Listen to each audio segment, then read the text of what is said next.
why. Oh my god. Thank you for beginning my stream with a jump scare. I very much appreciate that. Thank you. Hello, everyone. Hello. The STG Detective Agency is officially open for business. I am Super Geek Girl, your resident magical girl detective.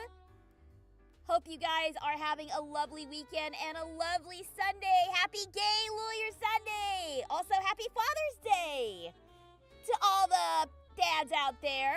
Happy Father's Day, guys. Hope you've been able to have some fun with your dads today. And also, I think that is also the first day of summer, so a lot of stuff happening today.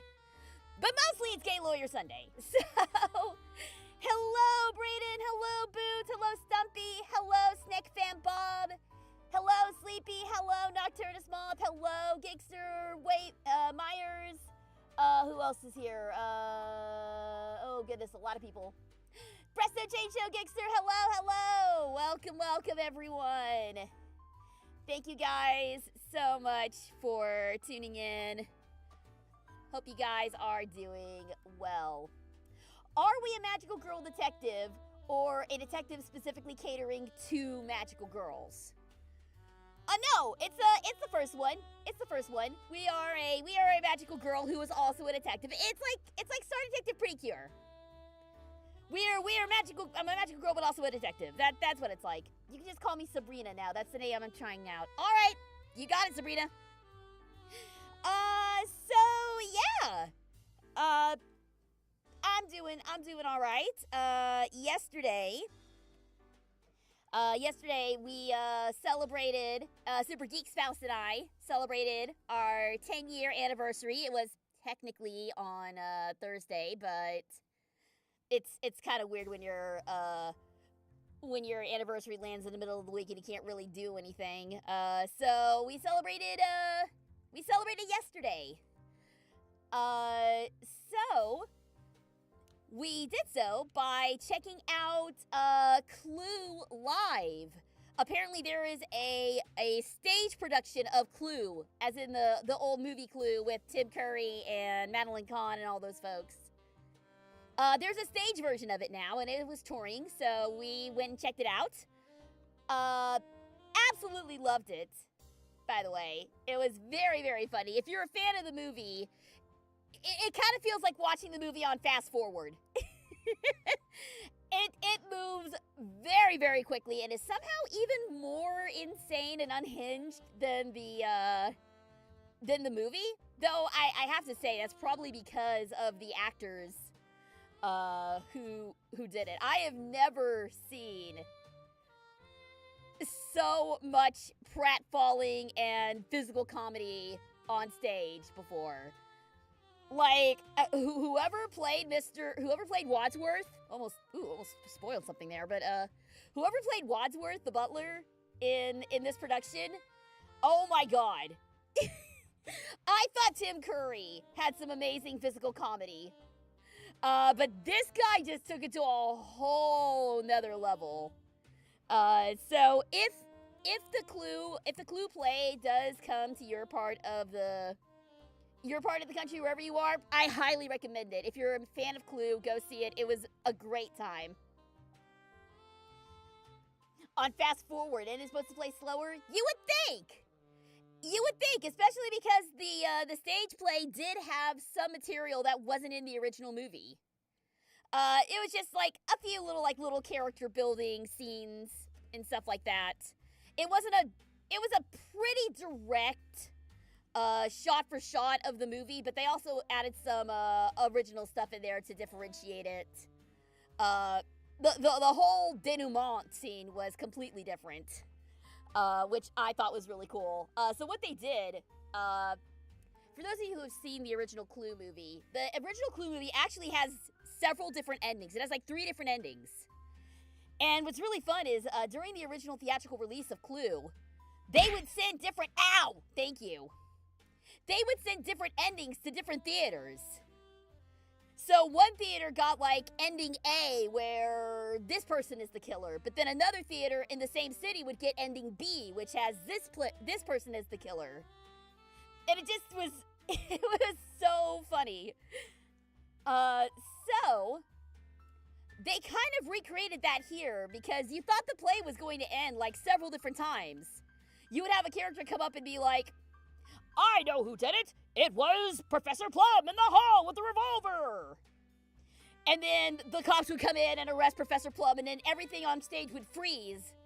And the guy playing Professor Plum would be like, but that's not actually what happened. This is. And then everybody would rewind back to their original spots, and somebody else would be called out for the killer. And they just did this over and over and over again until the very last one where Wadsworth was like, okay, but this is what actually happened.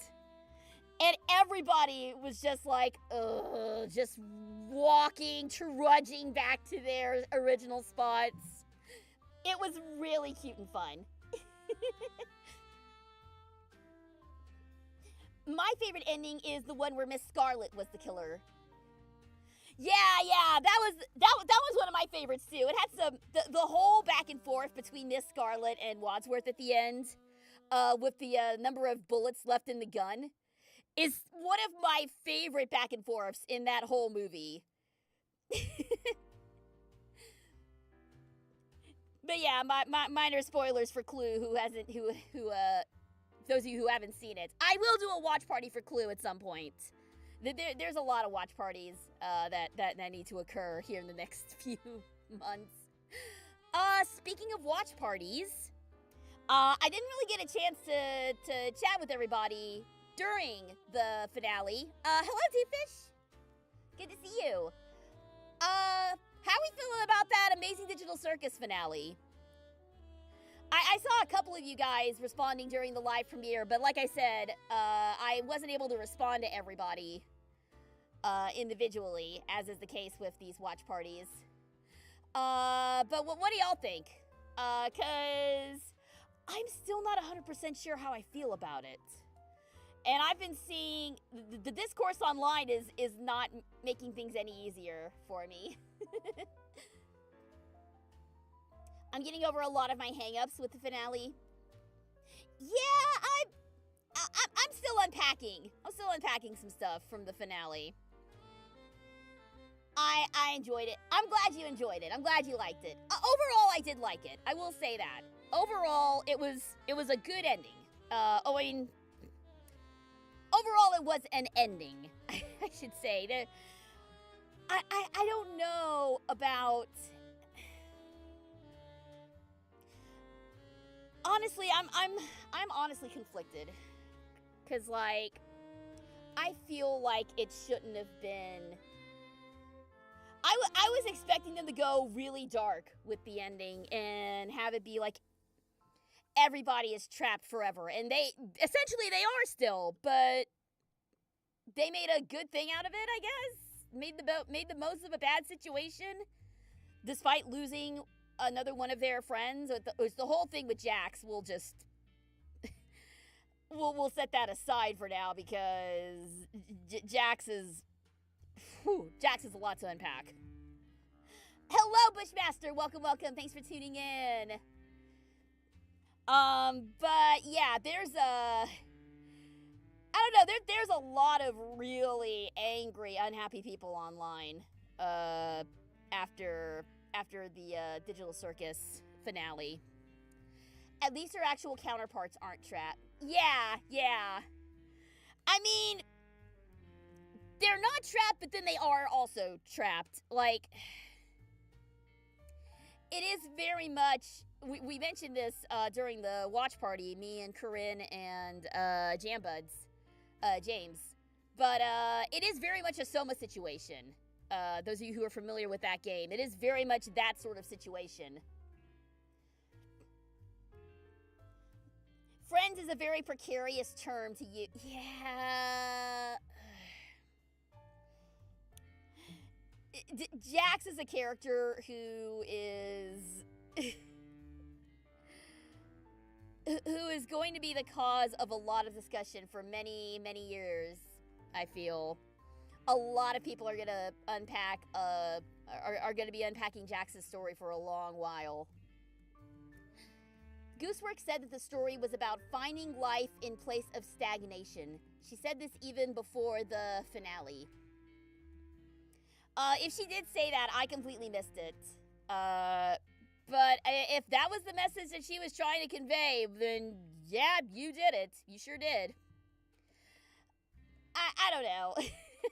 I was expecting the ending to be a lot darker, and maybe I'm just jaded like that, but though I guess when you think about it, like I say it feels weird to end it on a happy ending, but is it really a happy ending? I mean, and the whole thing about them being trapped and then choosing to stay trapped, it kind of brings to mind it brings to mind the bad ending of Danganronpa. Minor Danganronpa spoilers, though I played this long ago, so y'all should know the deal by now. You can actually trigger a bad ending in Danganronpa. During the 5th trial, there is a pivotal point in the trial in which Kyoko says a very blatant lie. And you can choose to either ignore that lie or call her out on it. If you call her out on her lie, then that triggers the bad ending, where she is named the culprit of that case. She is killed, and after Kyoko is killed, the rest of the students decide that the rest of the students give up. They give up. They're not going to try to escape anymore. They're going to play by the rules. They're going to spend the rest of their natural lives trapped within Hope's Peak. And it is bleak. It is extremely bleak. But that was kind of going on in the back of my mind. It's just like, I don't know. And I feel like them being essentially virtual copies of their real world counterparts, doesn't it kind of take away all the threat of abstraction? Because their whole thing was, we need to get out of here, and if we don't get out of here, we're all gonna abstract. I don't know. I'm still kind of unpacking it. It may be worth me writing out my it may be worth writing out my feelings, because it's really hard for me to say them accurately. It's also like the bad ending of a game. I will not go into detail since that's a spoiler for a game. Okay, yeah, no spoilers, please. No spoilers, please. Didn't Gooseworks come to hate her own creation because of the fandom? I wouldn't be surprised. Because Goose definitely did take a hiatus, because fans were just absolutely insufferable.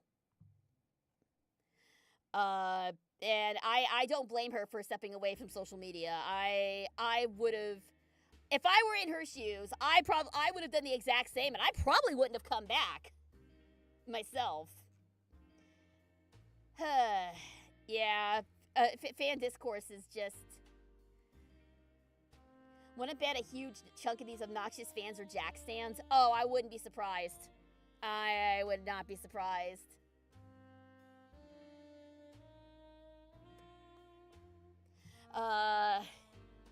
Oh yeah, speaking of insufferable fans.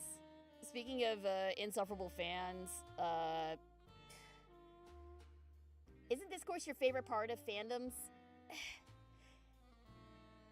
Not like this. This is this is not the kind of discourse that I enjoy. Like, when discourse becomes everyone shouting at each other and shouting at the creator about how they're wrong and their theory is correct and everyone else is wrong. There's a lot of harshness and negativity floating around that particular fandom right now, and it's not something that I enjoy.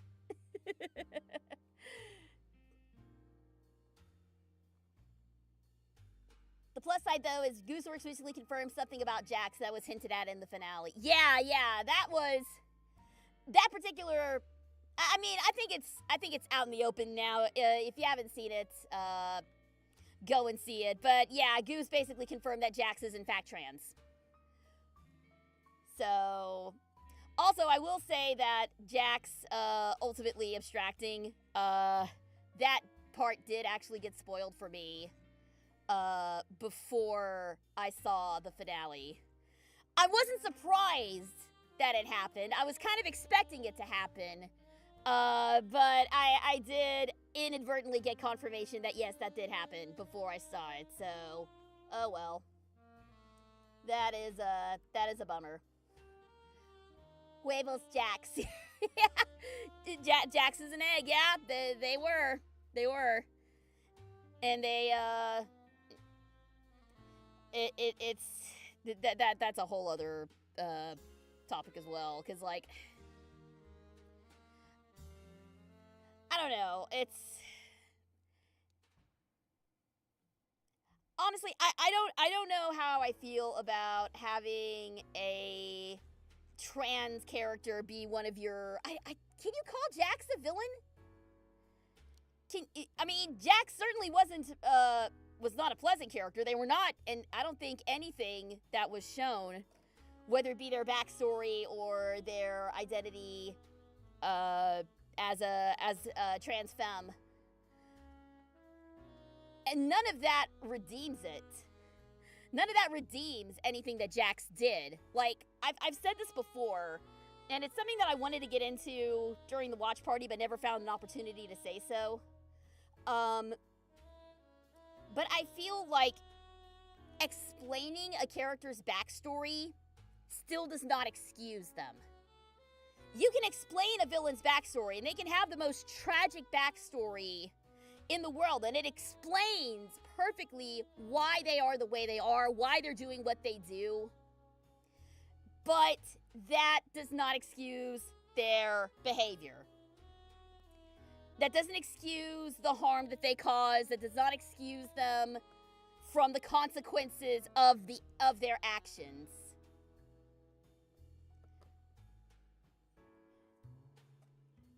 Gooseworks herself is trans, and Jax is based off of her pre-transition self. I do remember her saying that Jax is her favorite character, but she was playing that card particularly close to her chest then.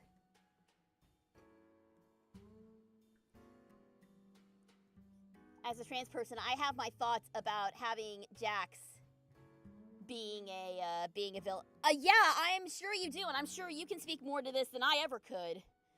It's just, it's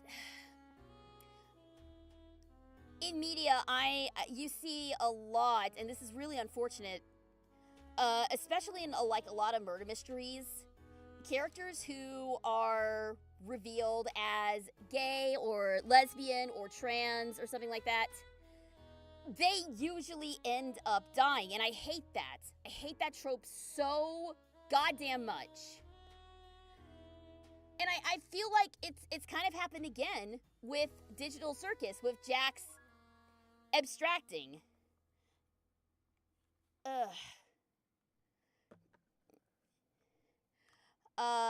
So yeah, Jax is not meant to be a sympathetic character, and in that regard, Gooseworks absolutely succeeded. Like, I have no sympathy for Jax in any form or fashion. Like I said, explanation does not excuse behavior. And like, I'm glad that we got more info on Jax, on their backstory, what happened with them, but still, it doesn't excuse all the horrible things they did. It doesn't excuse them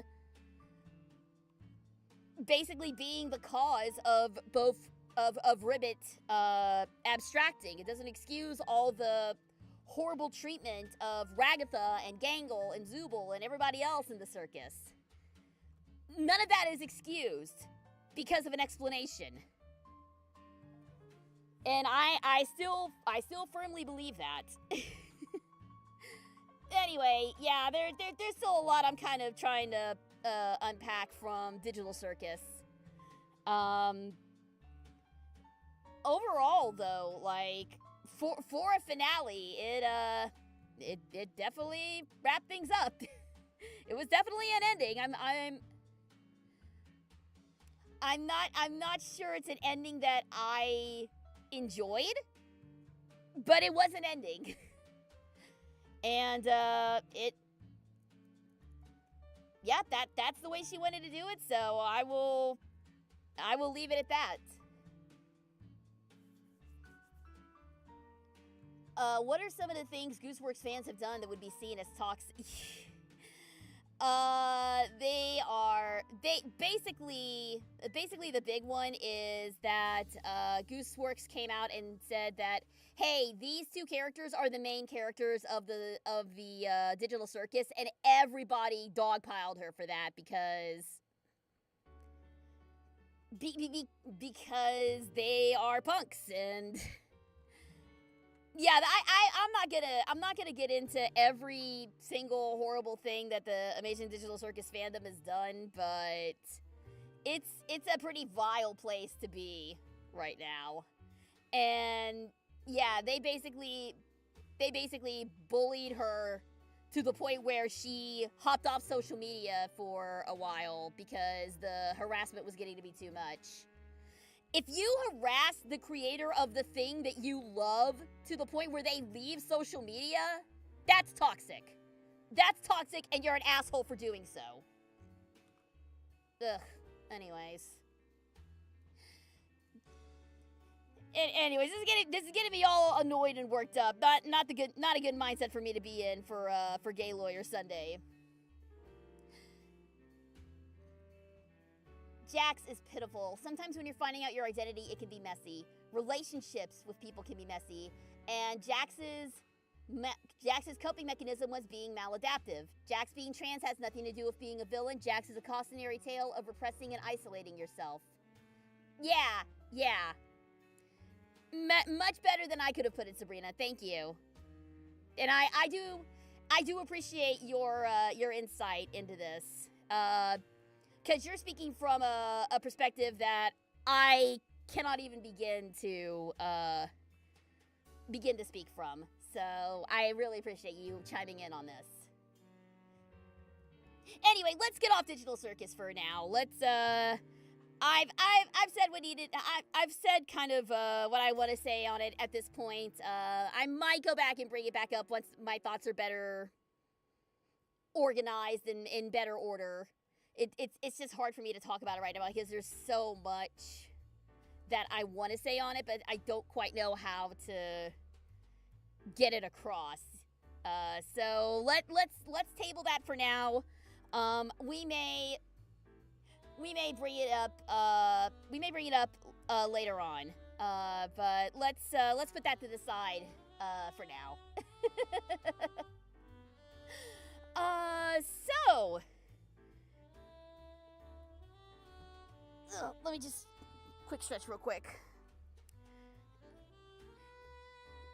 So, with all that being said, why don't we go ahead and jump into our next investigation. If my layout will work. There we go. Much better. All right, yes, gay lawyer time. Let's do it. So, we will be starting the final case in Ace Attorney today. Or, no, Apollo Justice, I should say. This is the final case in Apollo Justice. Unlike the, loud. Because unlike the other games in this trilogy, Apollo Justice only has 4 cases. Much like Justice for All had only 4 cases. Imagine Ace Attorney as a live service. No, that's cursed. That's cursed. I hate that. That is horrible. That is horrible. No, thank you. Absolutely no thank you. Alright. Let us, but yes, this will be the final case for Apollo Justice, after which we will jump straight into the next game in the series, which is Dual Destinies. I am both excited and a little nervous to start Dual Destinies just because I have not heard great things about it, but I've also heard really good things about it. We'll see. That'll be a discussion for another day. For now, let us begin the final case in Ace Attorney. Apollo Justice. Oh my god, I cannot focus today. Get that idea out of your head. We don't want to pay actual fees for our fake lawyer. Yes, please. Thank you. Jesus. Duel of Destinies? Isn't that a Star Wars? No. Dual Destinies. Not Duel of Destinies. That's not even a Star Wars thing. What are you on about? Turnabout Succession. Here we go. Let's do it. All right. What you got? The truth behind 7 years, finally? And that is the whole truth of this case. Oh, hello? Hello? Digital world?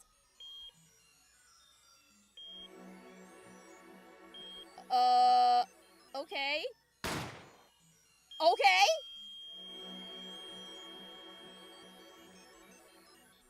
In order to understand it myself, I had to know the story of these last 7 long years. What is going on? Why are we in the Digi world now? Okay, going back to the first case, going back to Turnabout Trump. Nothing happens by chance. All is connected. No, okay.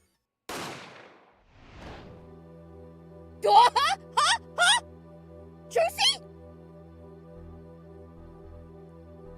And now you stand ready to begin the final chapter of this story. Please tell me that was not Trucy. Please tell me that was not Trucy. Oh. Oh god, not another courtroom death. Oh god, it's Terry Falls all over again. Will the defendant be found guilty or innocent? The decision is yours. Oh, and you're back. Hello.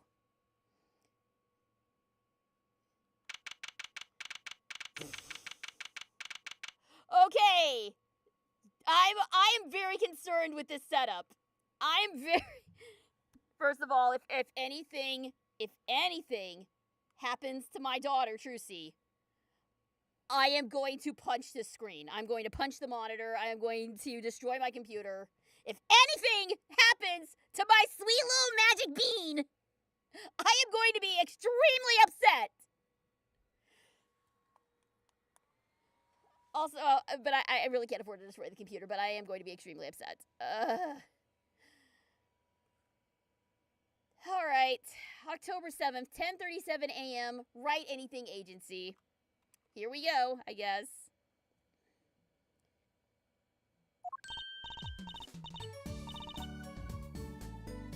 I'm glad you love Trucy so much. I do.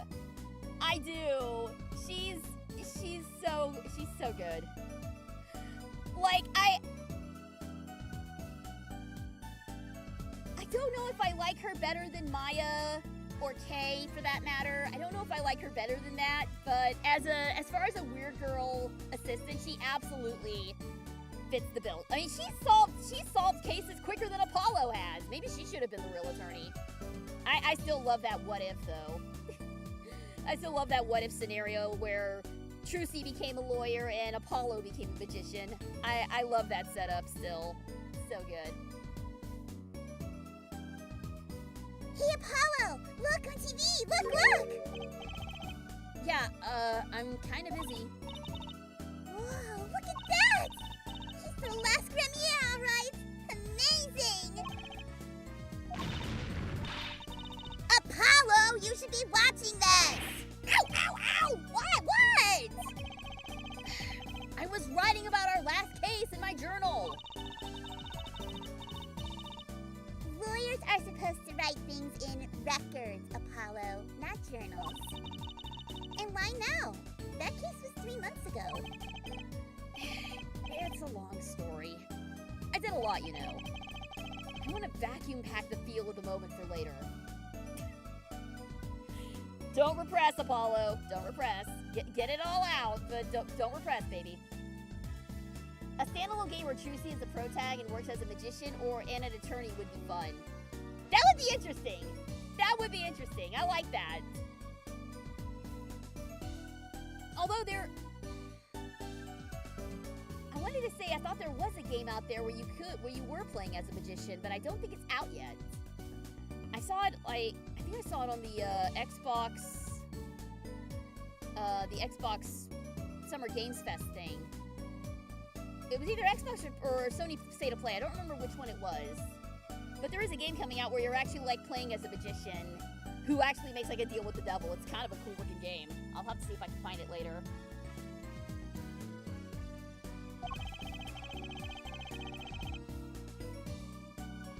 Right now, I'm wowing the crowd by figuring out how La Miroir disappeared. That's right. Uncle Valen did that illusion too. But you're missing him on TV right now. I was just getting to the good parts. I suppose I should watch a little TV with her. This really is like, Oni-chan, watch TV with me. Why am I suddenly getting vibes of Nanako and you? After all, her father's expecting me to look after her while he's away. What you're now seeing is a rehearsal for the greatest magic show on Earth, happening right here at our very own Sunshine Coliseum.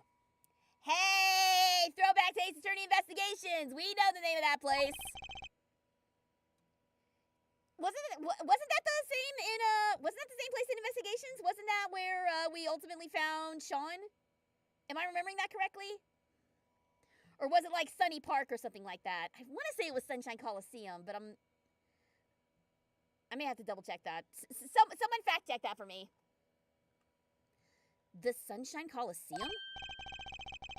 Oh, hey, that's where the Gaviners concert was. Only 3 more days until miracles happen here, right before your unbelieving eyes.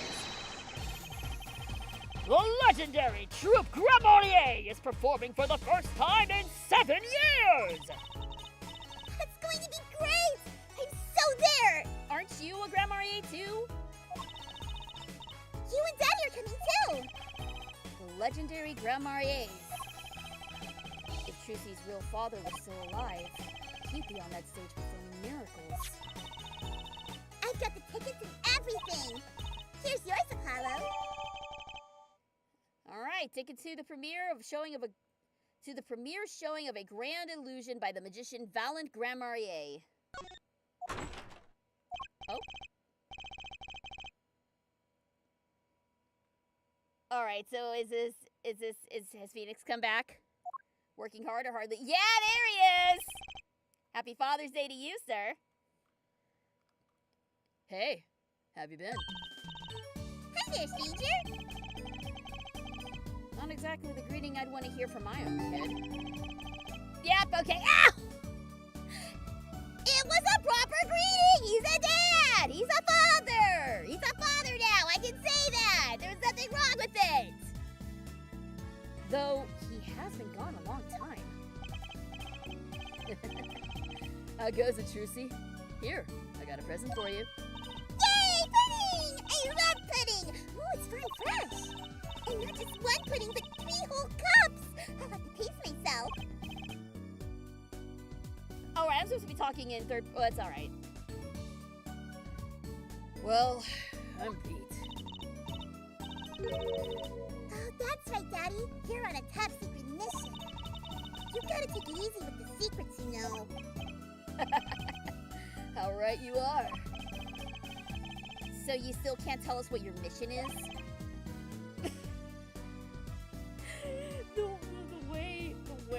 the way he kind of glared at Apollo like that. Maybe it is time. It has something to do with you anyway. Huh? With me? Ooh, maybe you're getting a top secret mission too. Maybe you could be one of those guys. A spy. just be a defense attorney? To be honest, telling you about the mission was my whole reason for coming here today. I noticed that even though he's like rock bottom, this is the most I've seen Phoenix laugh. Like, I don't think did he even laugh during his own games? I don't recall. What? Tell me. You've heard of the juris system, yes?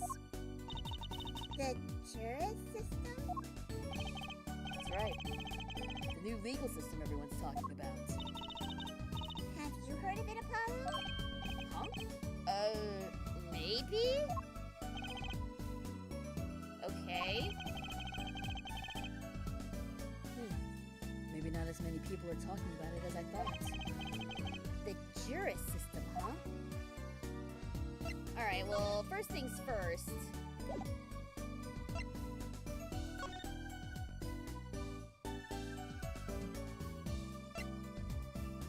Oh.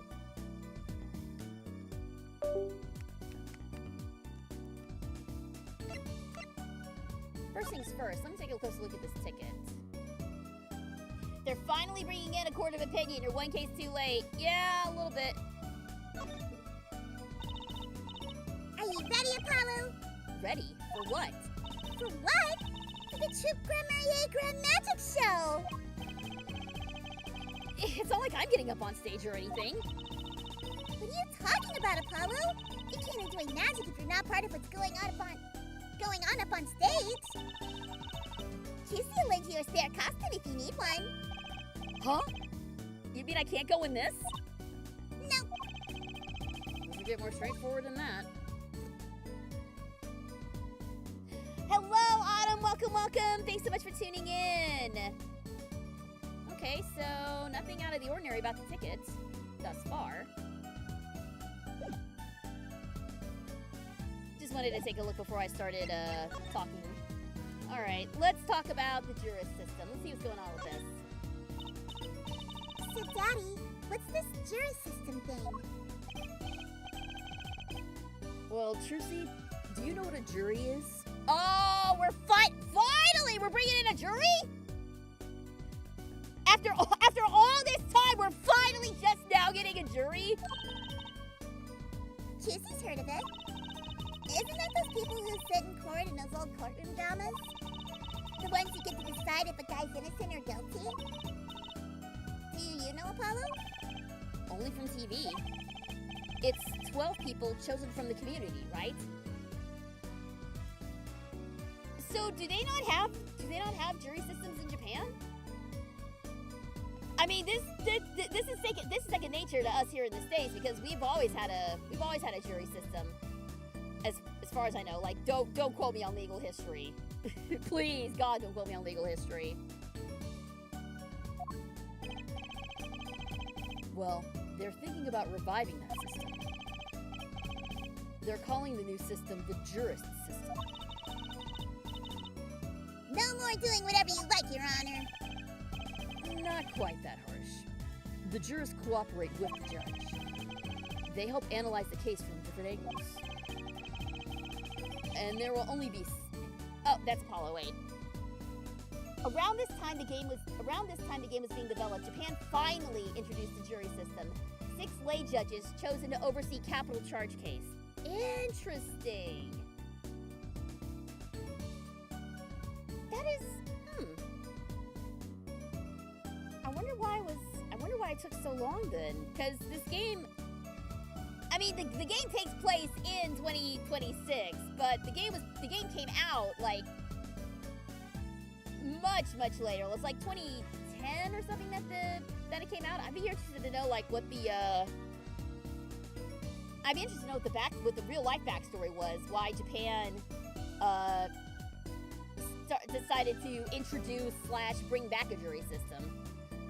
That's an investigation for off camera, but I'm interested in how this came about actually. And there will be only 6 of them under the current proposal, right? Wow, you know your stuff, Apollo. Their findings directly affect the verdict. Hopefully, people will start taking the courts a little more seriously now. Juicy feels like she's on some kind of educational TV show. Starring Dr. Wright. Dr. Wright, his assistant Trucy, and mascot Apollo, the perfect team. Mascot? Hey! And they still continue to pick on him. 2007. Gotcha. Thank you, Sabrina. So, what is this secret mission? The Juris system is my mission. More or less. Anyway, keep it in mind that new ideas like this system are always risky, Apollo. Too true. Everyone's got an opinion, and they just talk and nothing gets decided. Kind of like you, Apollo. Damn! They're both going for the jugular today! I'm not that bad. Am I? In any case, we're going to give it a shot. A test, if you will. Juicy doesn't like tests. We'll take a case as a sample and choose 6 jurists. I'll be the one helping with that process, incidentally. Helping how? Aren't you disbarred? Well, for one, I'll be the chair of the Juris System Simulated Court Committee. The chair constructs the ideal situation. Choosing the case, the juris candidates, even the judge in the courtroom. Wow! It's like you have a real job! Whoever was that good at the piano, to be honest. Once a lawyer, always a lawyer, I guess. But hey, he's finally doing law things again! The trial's tomorrow, by the way. Don't miss it. The trial simulation, that is. A simulation, huh? Sounds interesting. So, what kind of case is the trial simulation about? Well, since it is the first run-through of a new system, I wanted something simple. Good thinking. No sense wearing yourself out on something too serious. True. The case is a murder. That's not simple at all! One shot, one bullet? I mean, that would be pretty simple. By simple, did you mean that the defendant is... Guilty. Yeah. Most likely. So, good luck, Apollo. With what? With the trial tomorrow. You're defending, of course. Recall that I said it had something to do with you? Go for it, Apollo! It's just a test case anyway. No sweat! Yeah, but there's still a verdict to be decided. And a potentially serious sentence. The most serious in a worst-case scenario. You mean the verdict's for real? That's not a test trial! That's a real trial! All the forms have been filed. There's no turning back now. Trial begins tomorrow at 10 a.m. Hope you can make room in your schedule. But why are you just telling us about this now? Okay, yes, thank you. Thank you for being the voice of reason here, Apollo. Why am I only hearing about this now? Oh, yeah. There was a change this morning. I picked a new case. Huh? Something that happened last night. What is going on? Phoenix, you're hot. Yes, but you need to explain shit, baby. Please.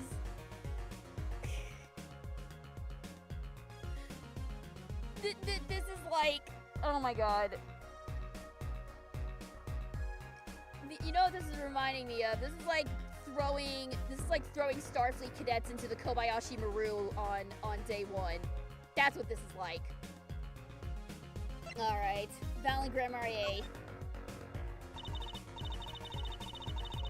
Hey, Apollo. Juicy knows you're all excited about that secret mission. But what about this? The Tube Grand Marnier Grand Magic Show! Oh, right, card tricks. They're not card tricks! They're grand illusions, miracles, the apocalypse! Heaven and earth will shake! So what? That's 3 whole days from now. It's at Sunshine Coliseum! Let's go today! We can say hi to Uncle Valance! Yeah, have fun. What? go by herself. You know she's not very outgoing. Yeah, right, honey. Why not go with her? Well, what about this secret mission? Don't worry about that. You'll hear all about it tomorrow regardless. I don't trust that smile! He knows something that he's not telling me. Yippee! Now you can take Trixie to the Coliseum! I suppose it wouldn't kill me to just pop over there. Grand Marnier. That reminds me. What's this, Daddy? Isn't that still count the Grand Marnier seal? Consider it a birthday present, Trucy. Thanks, it's great! But today isn't my birthday. Good point. What day is it today, Apollo? Huh? Today? I think it's Recycle Your Plastics Day? Then it's a Recycle Your Plastics present. What? 3 whole days? That's not a suspicious amount of time at all. That would put the trip on day 3 of the trial. Yeah, I am having a lot of trouble following this. Like, okay, so Phoenix comes back from fucking about for who knows how many months. He's like, hey, so I've got this entirely new legal system that I just came up with. You're gonna be my guinea pig, Apollo. Good luck.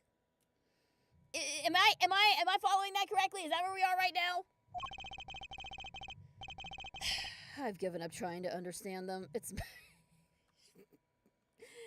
my God, it's like Apollo's talking directly to me right now. It's like Apollo's like, SGG, just don't try to make sense of it. Trust me, you'll be much better off that way. Trucy getting a gift from potentially her real dad on Father's Day is kind of cool. Hey, you know what? Kind of, actually. I mean, but isn't it the other way around? Shouldn't she be giving a gift to Phoenix? I don't know. I've given up trying to understand them. It's much easier that way. So, what is it? Can Trixie open it, Daddy? No. You'll need that envelope someday. Someday soon. Don't open it until then. Ooh, stern. Well, why didn't you just hold on to it until then? Because that would be the logical thing to do. Envelope from Mr. Wright. Do not open it until the time is right. Yeah, not helping. Not helping. An envelope about the Grand Marniers, huh? Alright, what the hell is this trial simulation thing? Alright, so what case are you going to use? You really want to know? Yes! That's why we're asking you! You really want to know, don't you? Of course I do! I mean, I'm gonna be defending, aren't I? If all goes well, then yes. Of course, this is just a test. We wanted everyone to start without preconceptions. A blank slate, as it were. But there's a difference between having a blank slate and just being totally clueless! Whose dumb idea was that anyway? Well, mine. Committee chair, remember? Oh. Well, if you want to know that badly, I suppose I could give you permission to examine the scene of the crime. Good! That's better! But you can't talk to anyone involved in the case. Then how am I supposed to defend? You let me worry about the details there. Remember, I'm in charge of this trial. All of it. But you don't want it to backfire, do you? Apollo, if I'm in charge of the whole trial, that means the entire affair is my responsibility. For good or for bad. Just do what you can. And don't worry. I know what I'm doing. Do you, though? Do you, though? I don't think you do. All right. I'd recommend going down to the detention center. Your client's waiting for you. You can ask about the scene there. But you just said I couldn't talk to anyone involved. Well, you can talk to your client. If you can get her to talk. Well, time's a-wasting. Yeah, all right. Sure. Whatever. Let's just... We have just started this case and I am already extremely confused. Detention center we go then. October 7th, detention center, visitor's room.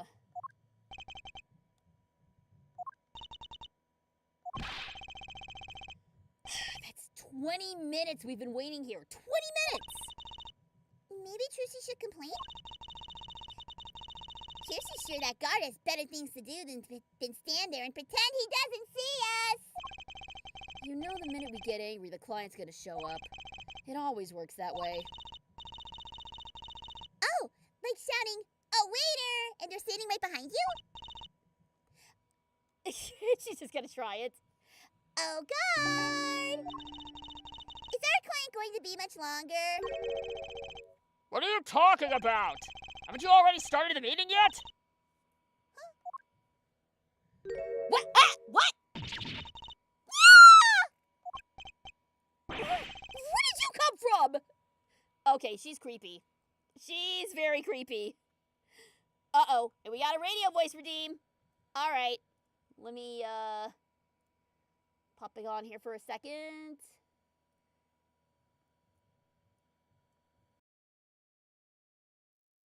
All right. This just became the SCG Mystery Hour. Oh, hello, Zella, and hello, Hayden. Welcome, welcome, guys. Thanks so much for tuning in. Is this Ace Attorney? I haven't played Ace Attorney in like 4 years. It's Apollo Justice. We're playing the Apollo Justice trilogy. This is actually the last case of Apollo Justice. So welcome. Please feel free to hang out. This is my favorite defendant in the game. All right. Well, let's see. Is there a reason that she's being creepy and hiding behind a wall? Where did you come from?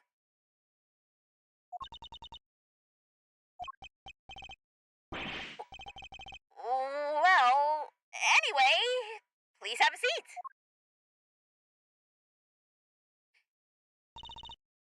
Oh, is that a sketchbook in her hand? Do we have a shy artist type? Do we have someone who only communicates via pictures? Is that what this is going for? Hello, Spiral. Welcome. Thanks for tuning in.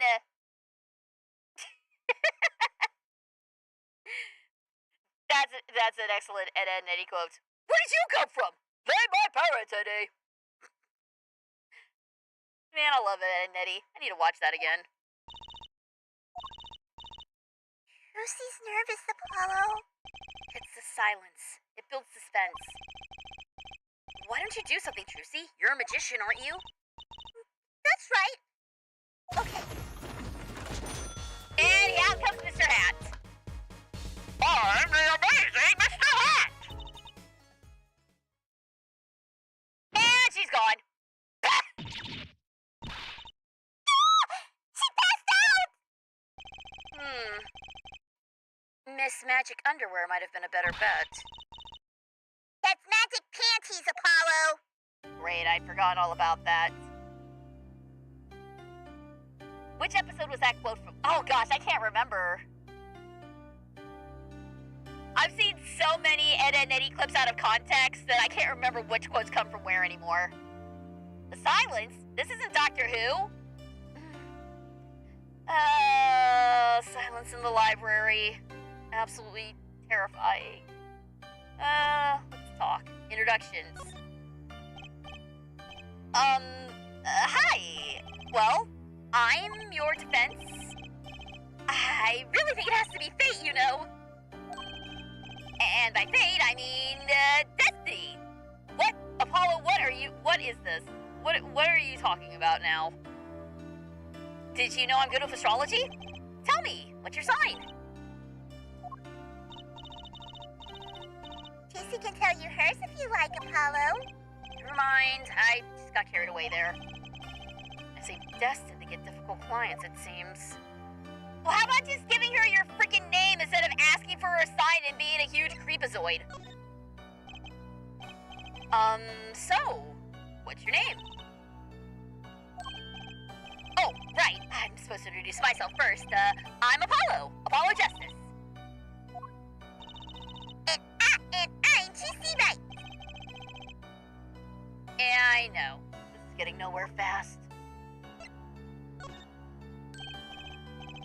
Hey, I know. Maybe you can tell us what happened. I'm your defense attorney, after all. Anything out of the ordinary happened lately? Well, the other day, this tourist from out of town stopped to ask Juicy directions. Later, Trucy. I feel like I need to ask directions myself here. Well, that was fruitless. Though I think I understand despair a little better now. Oh, God. Don't turn into Monokuma, please. You did good, Apollo. Huh? And look, she's doing her nails. What? Are nails more important than defense? Is that it? Let's go, Trucy. Excuse me?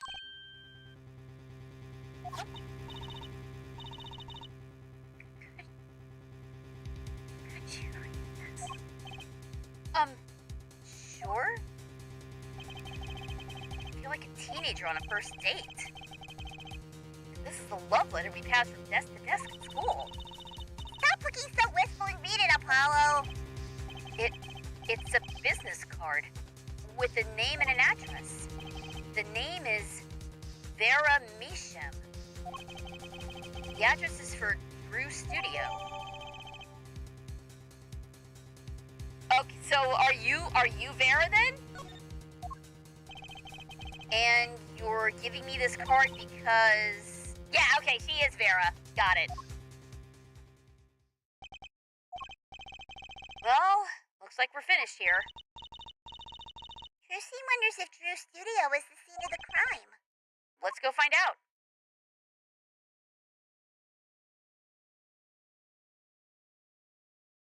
Let's see here.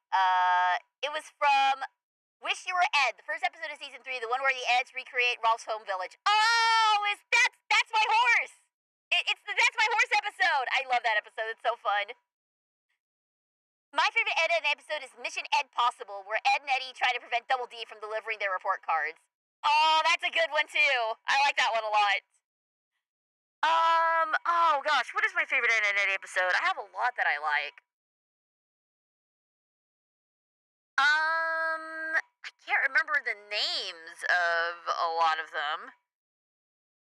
I think the episode, I like the episode where Ed gets his finger stuck in a ship in the bottle and the Cakers go on a rampage trying to get it back. That one's pretty fun. The one where Ed gets a rock in his shoe and has a complete change of personality. That one's also fun. Like Ed's super bad day.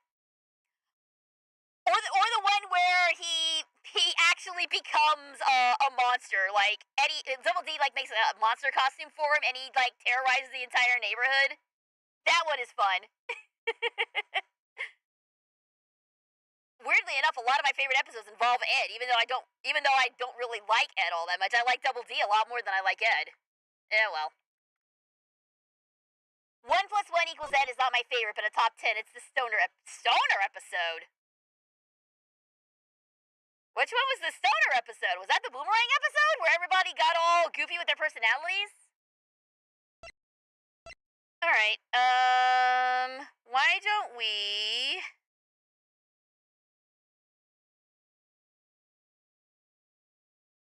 Why don't we go to Drew's studio?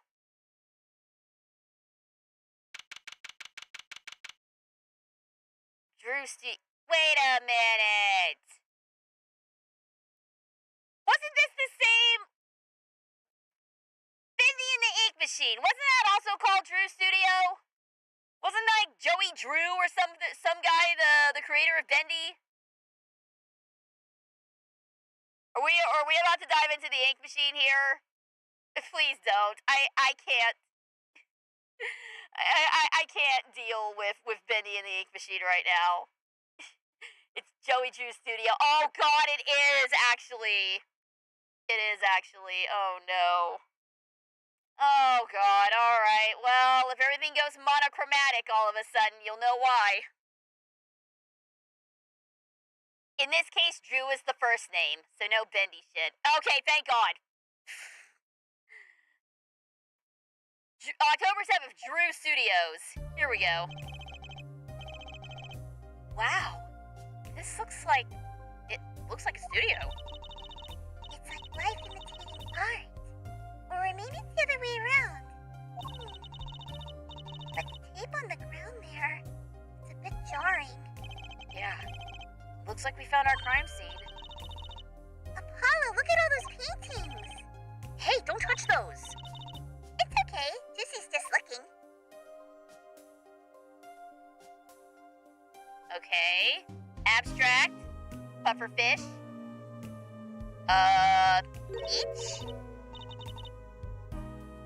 Wait, is that like Momotaro? Is that what that is? I actually know of an actress/director named Vera Drew. I have to know, is this the source of her name? Might be. I'm having a little difficulty with the pun myself. Huh? Apollo, look at this one. It looks half finished. You can still see the rough sketch underneath. But that's odd. The rough part doesn't look like the rest of the painting at all. Yeah, good point. That is odd. Okay, so it was originally something else before it became Momotaro? Alright.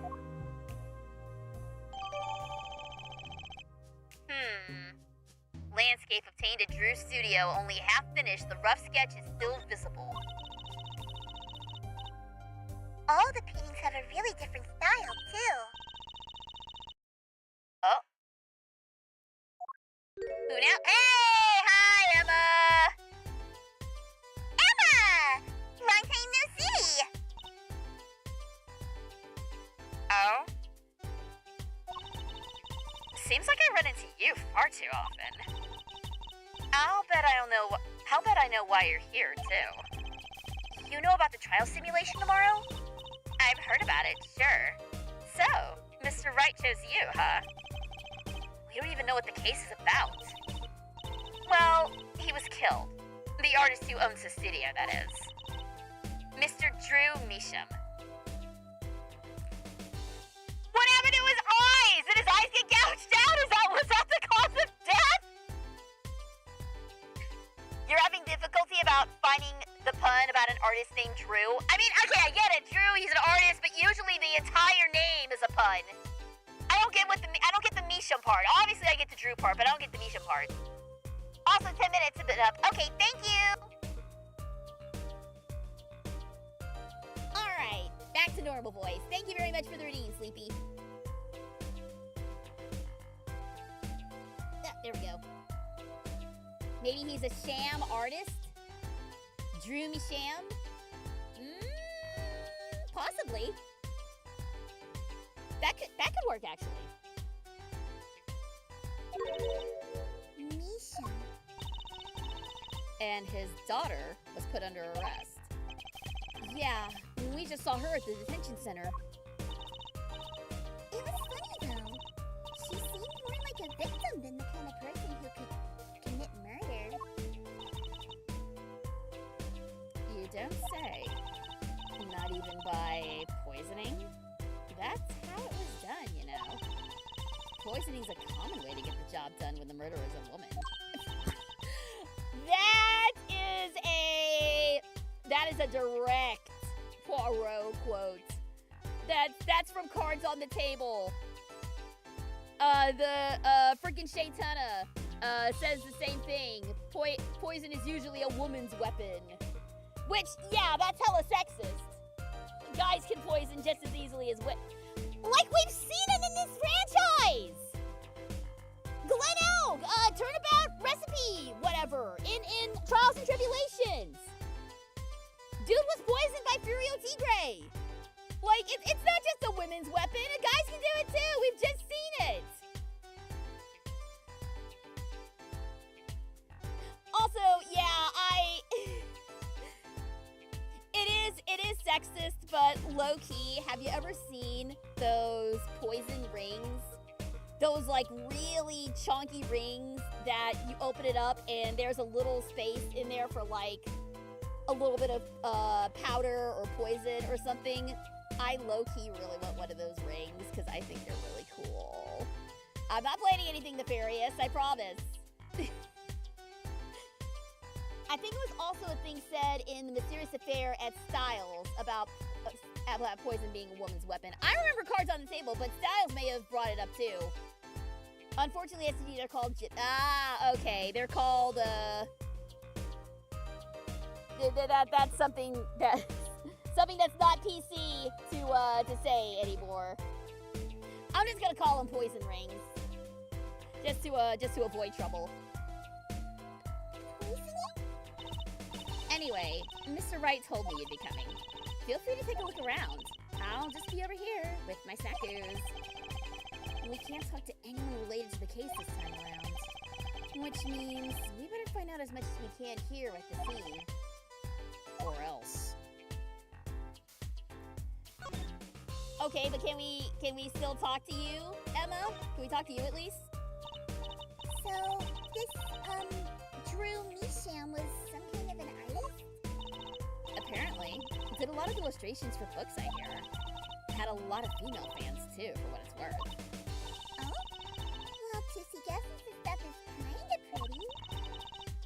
Like that oil painting over there, for instance. Yeah. That wasn't one of his illustrations, actually. Huh? So, it was a standalone painting or something? Is that what she means? It means that he didn't paint that. Let's just call them bad idea rings. Yeah, I'll go with that. I'll go with bad idea rings. He was an odd bird, Nisham. Hadn't shown his face to anyone until the end. What do you mean, to anyone? He was always locked up here in the studio, apparently. His only connection to the outside world was through letters he put in that letterbox there. Letters? Do people still write letters? What do you mean, Apollo? I mean, when was the last time you wrote a real letter? Don't most people use email and stuff these days? Not Mr. Misham. Couldn't stand technology, it seems. He did everything by mail. Maybe he thought that way was more artistic, you know? Okay, so he only communicated via letters, huh? He is kind of a Luddite. Okay, we do have to take a 3-minute break, but we will continue this investigation, such as it is, when we come back. So stick around, guys. We will be back in 3.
welcome back, everybody.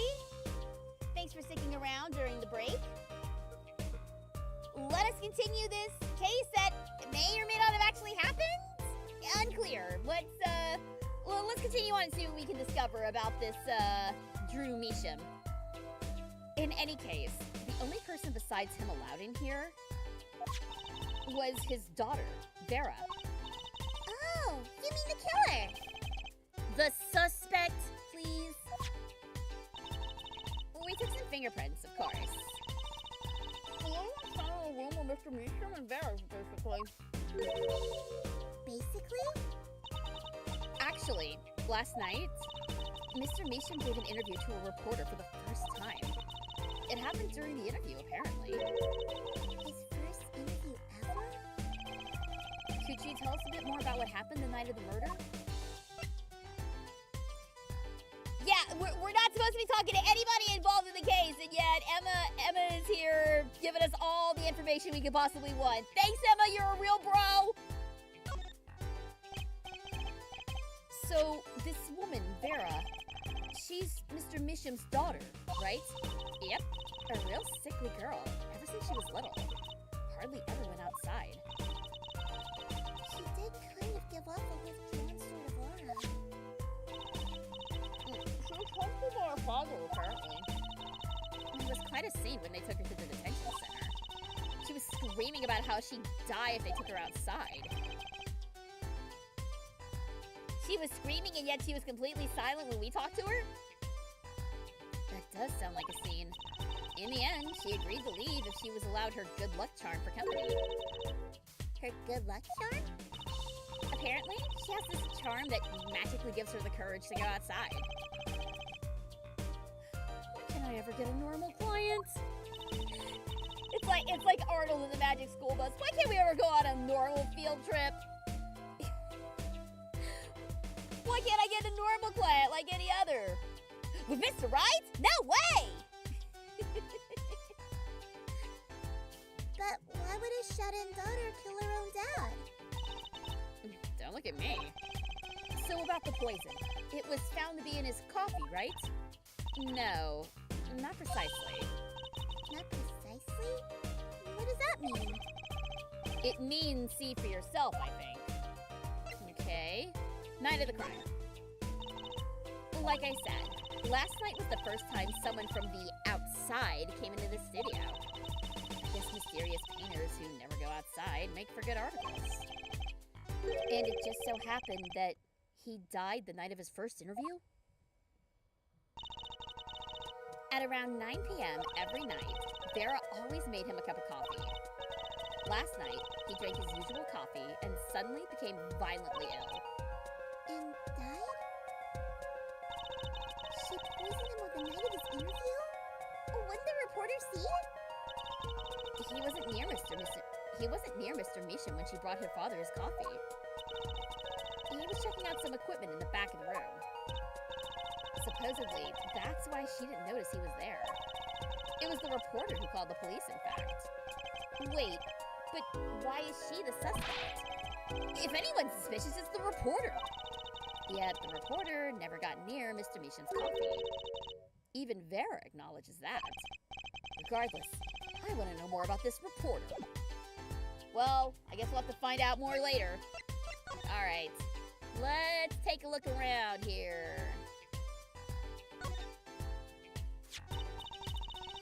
That's the victim's coffee mug. Aha! So the poison was in here. This is my first time seeing a real poison mug of coffee. I would hope so. Poisoned coffee? Not exactly, actually. What do you mean? No traces of poison were found in the coffee. What? You'll have to figure out the rest yourself. I'm officially not on your side after all. The victim's last cup of coffee, the side of the cup reads Measham.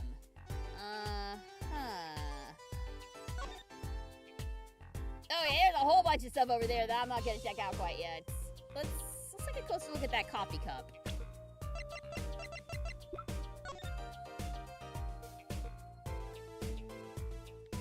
Okay. Oh, that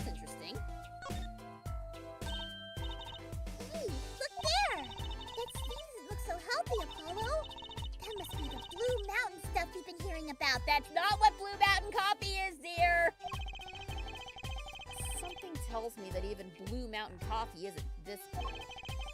No, this stain is probably... better ask Emma. So you just made a big deal about how she has to be the murderer because she brought in the poison, because the poison in the coffee, but the poison isn't in the coffee. So maybe it was the mug itself that was poisoned and not necessarily the coffee? I think they're saying that one of the reasons they're saying that she's the suspect is because nobody else was allowed inside except her and the reporter. But apparently the reporter never got near the coffee and the coffee was poisoned, so whatever. Let's keep looking. We'll dive more into that later. I imagine this coffee cup was for guests to use. Guests? Yeah, wait, didn't you just say he didn't go to the outside? Why would he have a guest coffee cup there? Did the police already analyze this cup too? Not a trace of poison was found on that cup. So the killer was after Drew Measham alone. Oh dear, coffee. We're not in Bright Falls. This is an Ellen Wake. Calm down. Apollo, that's where the body was! That's the spot where Mr. Drew Measham passed away. He put the coffee mug to his lips, and the next moment, there's quite a bit of paint on the ground. See that half-painted painting there? He must have been working on that right up until the moment he died. Wow, a true artist to the end. Or maybe he started it a year ago and was procrastinating. Ah! Save the game. I will do so. Hello, 14 rings! Thank you very much for the raid! Thank you! I appreciate it! Mods, please give a shout out to 14 rings! Thank you so much for joining the investigation. How you doing, man? Good to see you. Last seen playing some music. Nice. Glad you could join us.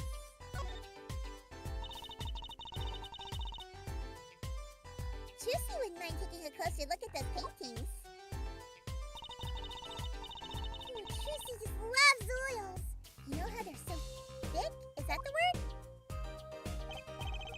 These paints are all dry. I'm just surprised at how different these all are.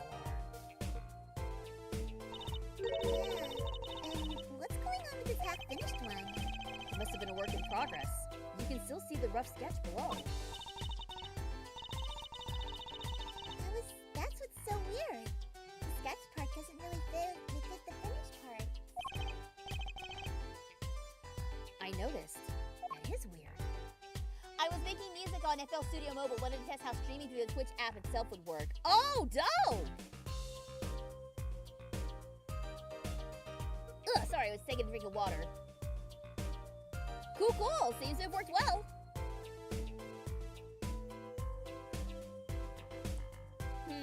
So 3 distinctly different styles. Are we suspecting maybe some art theft as well?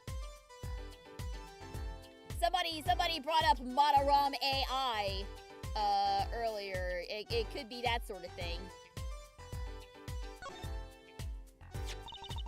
That letterbox looks funny sitting inside a room like this. Let's take a look. The other half of that letterbox is actually connected to the outside of the studio. Mr. Measham would put his letters in there, and the postman took them away. Impressive that someone still writes letters in this day and age. Or, wrote, rather. Oh, hello. Hey! There's a pizza cannon back here! Hey, you're right. What if it's embarrassing somehow and he didn't want anyone to see it? You certainly seem pleased by the possibility. Oh! It's the... Okay, so maybe not theft, maybe forgery. Maybe art forgery is going on. Maybe he's... Because this is the original, and why would he be painting an exact copy of a painting he's already done? Oh yeah, we got some forgery going on here. Huh. normal. That's hardly something to get mad about. What is it, Apollo? Well, doesn't this painting look like... never mind. Yes, it looks exactly the same as the one that's on the canvas. Yes. Okay. So Drew is a forger. Drew is an art forger. Got it. I better get a professional opinion on this. Found at Drew's studio, notable for the large plum in the Plum? Bitch, that's a peach! There ain't no plum! I never seen a plum that look like that! That's a peach! The whole thing is like...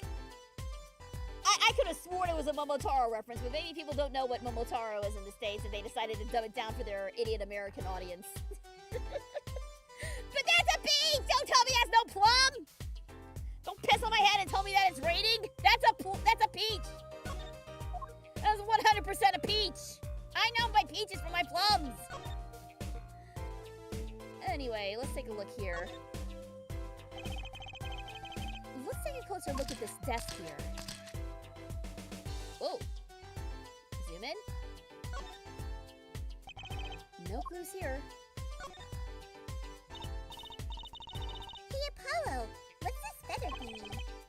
Isn't that a pen? Like an old-fashioned quill pen? But it doesn't have a pointy end. That was most likely for sweeping the Chinese off the desk. Wow, you sure know a lot, Emma. Bold and scientific, that's my motto. Exactly what about that was bold or scientific? Okay, so he's got a sweeper. Is this a journal? Wow, talk about a clue! Let's read it! What is it, Apollo? He didn't write the name of the killer, did he? It's new. He didn't write a single line. You had Chusey going a while there. A brand new journal with nothing written in it? Interesting. Oh, cute! Look at the tiny beam, Apollo! Tiny is right. That thing's barely 2 inches high. What picture would fit into that? None, apparently. It's empty. There's no glass in it either. What is it doing sitting on the desk? This is a lesson for us all. Be sure to check the size when you buy frames. Teeny tiny frame? I'm not sure. So this is Drew Measham? And this little girl must be Vera. Yeah, they took that some years ago. They were close. Happy little family. Until you arrested his daughter. Look, I was personally against that, okay? She just didn't seem very suspicious, scientifically speaking. Uh-huh, right. Thank you for the lark, 14 rings. Good luck on your investigation. Thanks so much for stopping by. All right. Okay, I know I wasn't going to talk about Digital Circus anymore, but look, everybody, it's Ming. Something about the way that figure is posed. Chusey's seen that pose before. It's you, Apollo! See? You're making one of your flamboyant gestures! Please, I'm a professional. I wonder why it's posed like that. Coincidence? Nope, it's pointing to something off screen. This envelope has been opened and resealed. Ooh, Chusey knows how to do that. You take a pot of boiling water and hold the envelope up to the seam. The glue melts and it opens. Cool, huh? Whoever did this wasn't so delicate. You're right. Looks like you just ripped it open and stuck it back together. Huh? The postmark on this letter is from 7 years ago. Oh! Uh-oh. The postmark on this letter is from 7 years ago. Why would someone open a letter then seal it again? I better hang on to this. Okay, well, that's interesting. I'm waiting for that mannequin to disappear. No, it's not gonna disappear. It's fine. The disappearing Guy's voice actor was the one who sang the cover of Isn't She Lovely in the finale. Dude's a good singer. Dude, he did a good job. Alright, let's take a look here. Look at all these paints, Apollo. There's so many. He's got like 20 kinds of red. We can repaint your suit, Apollo. How about this shade of green? That'll be enough of that, thank you. Why just 20 shades? Why not 50 shades? Anyway. Just look here for a bit.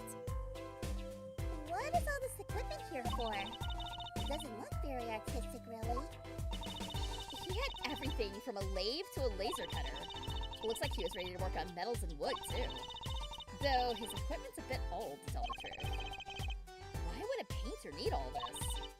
From the dust, I'd say he hadn't used this stuff for years. This corner doesn't fit in with the rest of the studio. Ooh, do you think Chusey could borrow this? Chusey wants to cut a quarter in half to make a chick coin. This is a crime scene, Trucy. But these cost like $50 at the magic shop. I'm sure we can 3D print you one, honey. It's okay.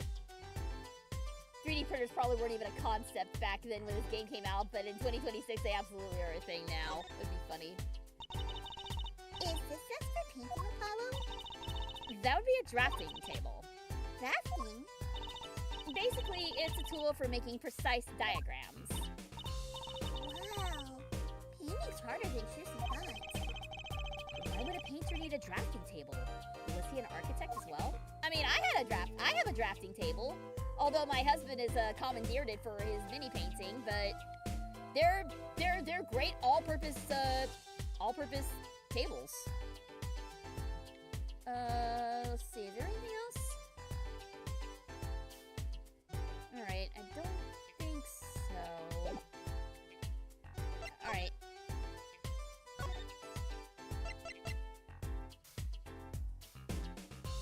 So let's talk to forensic science. I bet Emma can help us out here. Don't forget, Flatty will get you everywhere with her, Apollo. Hello, Tyrant! Welcome, welcome! Thanks for joining the investigation! Huh? What are you two whispering about? Well, I was thinking. I mean, what is it we always do when we run into you at a crime scene? What is it that we always do scientifically?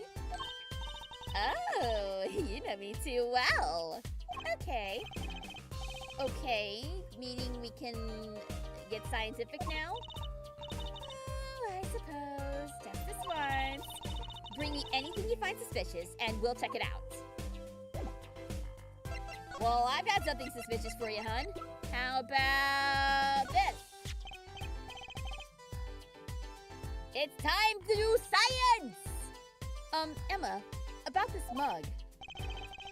There's a pale blue, residue on the rim.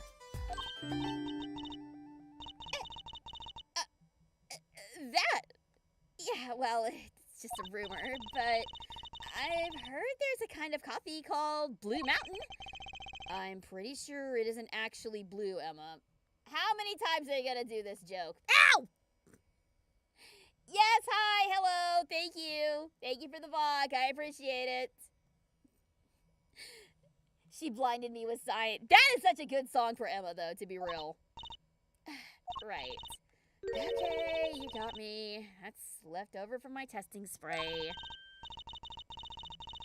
Forensic science! Trucy knew your hobby was behind this somehow, Emma. It's not a hobby. So what kind of scientific stuff were you up to? This spray, that's what. It turns blue when it touches poison. So the poison that killed the victim was on this mug. That's right. See? It wasn't in the coffee. The killer applied it to the rim of the mug itself. Oh, I told you! I told you it was the cup! It wasn't the coffee that was poison, it was the cup itself! Oh, that's a good way to do it. Wow, science is amazing! It certainly is helpful. Maybe Emma would be willing to help us out a bit more. You should try buttering her up, Apollo. They say flattery will get you everywhere. Well, it's certainly worth talking to her a bit more. About poison analysis. I was afraid you were going to ask about that. See, this solution is used to test for atroquinine. What? Atroquinine, the deadly poison found in the autopsy. Uh-oh. I know that spark in her eyes. She's getting excited. Best tread lightly. No more hot dot. Actually, we do have one more stream. We're not entirely done with it yet. The actual finale is going to be on Wednesday. So we're not done with Date Everything quite yet. It's one of the most virulent? Is that how you say that word? It's one of the most virulent poisons, but it's absorbed into the body astonishingly slowly. It takes at least 15 minutes from the time of ingestion for adverse effects to show. Oh, and guess what? Recent research has shown... Oh, okay, that's fine, really. We don't need to know all the gory details, but I want to. I want to know the details. Oh. Juicy gets it. You just spray this stuff on something you want to test, right? Precisely. You can find even the slightest trace of poison with this. Juicy wants to try too, Emma. Pretty please. You don't have to ask twice. I already used it on everything suspicious, of course. Let's give it a whirl, Apollo. Ah! What are you doing? Juicy was just seeing if she got a reaction off of you. How's this for a reaction? Never do that again. I'm not poisonous. She straight up sprayed that shit in his face.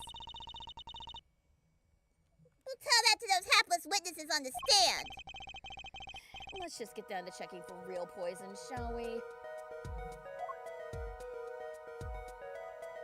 15 minutes?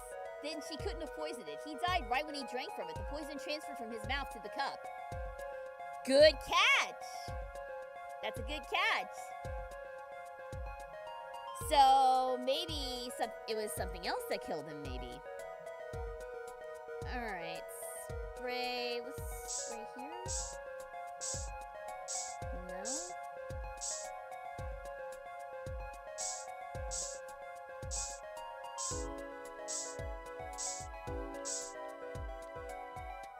How about over here?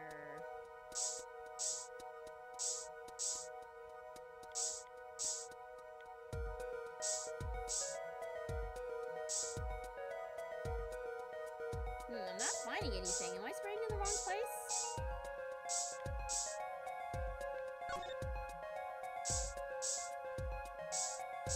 Okay, I am spraying the coffee cup, but nothing's happening.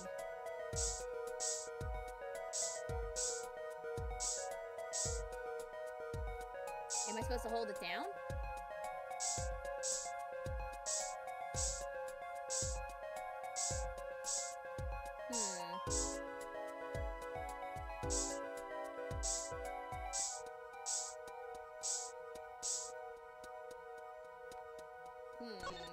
Nothing's happening.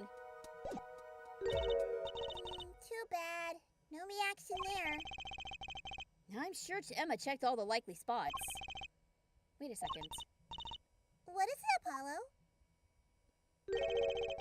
Did you spray that little desk over there?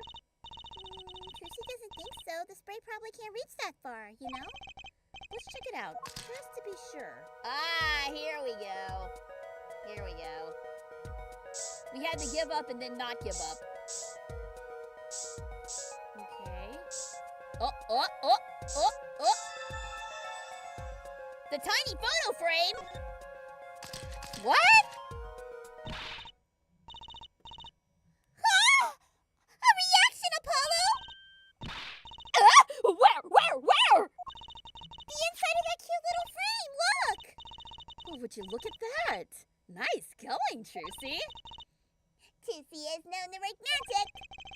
Never mind that I was the one who found it. Alright, so why is there atraquinine in the frame? What's your explanation for this? I don't have an explanation for that either. Why would the inside of that frame have poison on it? It looks like we found the only other place that was poisoned in any case.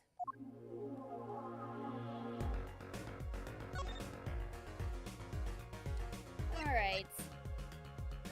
Let's see. I'm a little curious about this envelope. No clues here. Yeah, we can see now where it was sealed up. Apollo, look! It's been opened once here. Right. I wonder if there's some way we can see what's inside. Should Juicy try to get it open and then stick it back shut? Let's not tamper with the evidence, shall we? Subpigments are extremely toxic. Perhaps there was a pigment used in painting? I mean, yeah, cadmium yellow did used to use actual cadmium, right? So, yeah, possibly. Emma, let's ask her! All right, Emma, we have something else for you.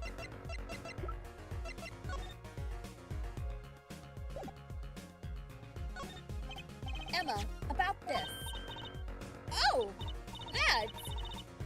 Yes, that's a bright red envelope. She sure is jumpy. Someone opened this, didn't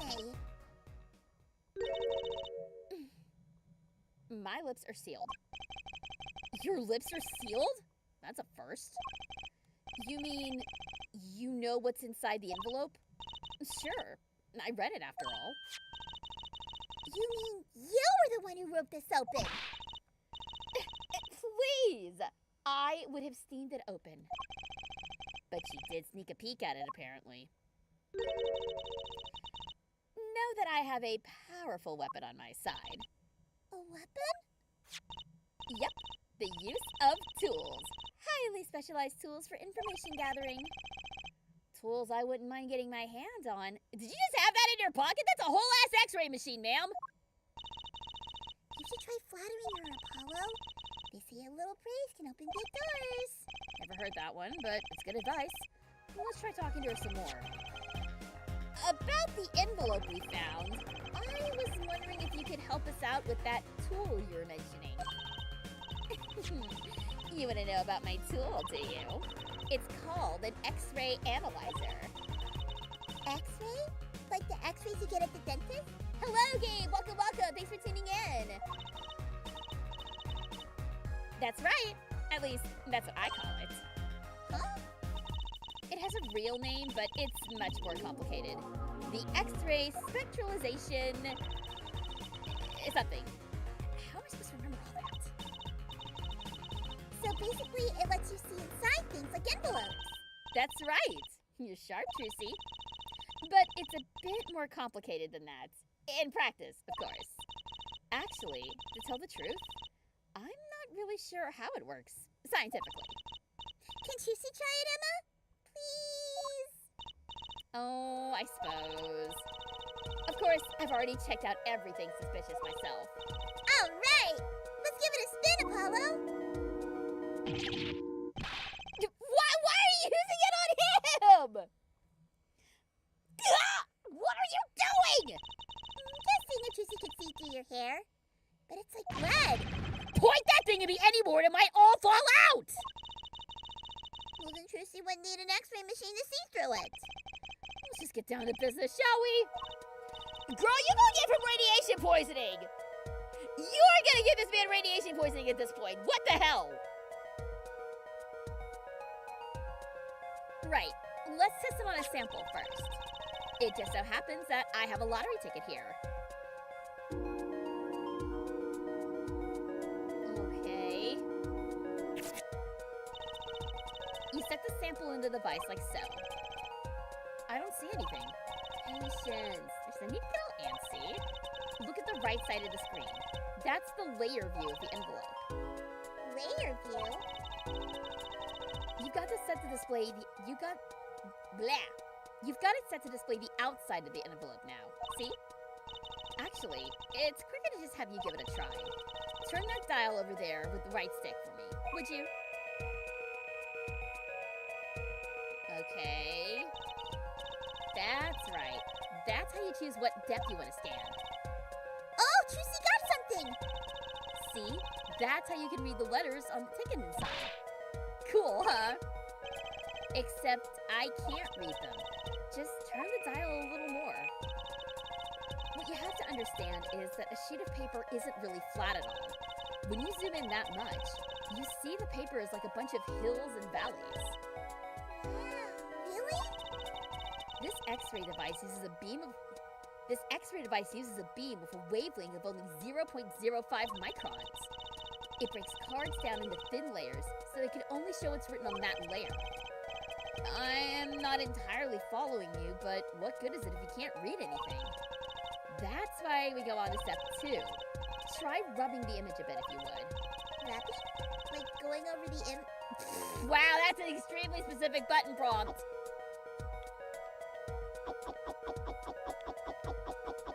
I don't think you're supposed to do this with a real X-ray machine, by the way. There, that fixes the image on the screen. Now turn the dial again, just a little. Good. Now you can rub this image to fix it too. Oh, Trucy gets it! We just keep doing this until we get the whole thing! Exactly. Not bad.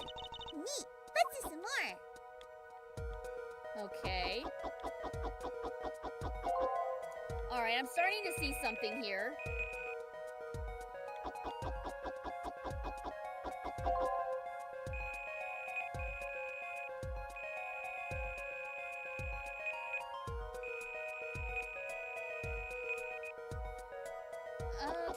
Okay.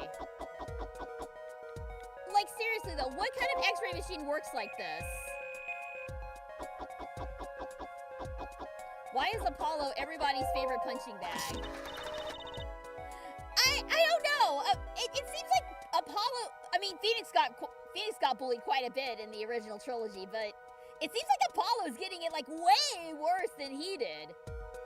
Is it just me, or is anybody else noticing that? Like, Apollo's just getting the crap beat out of him, like, super hard.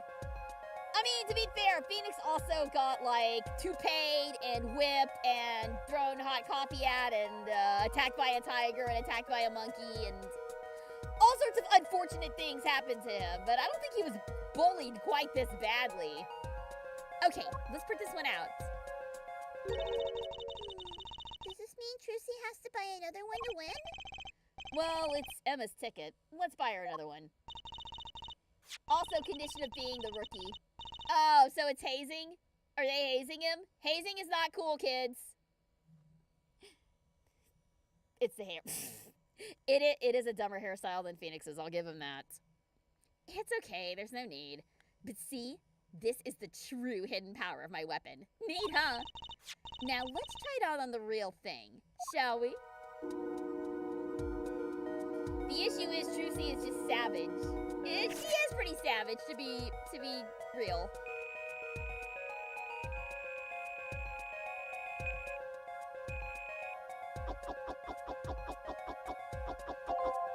Alright, so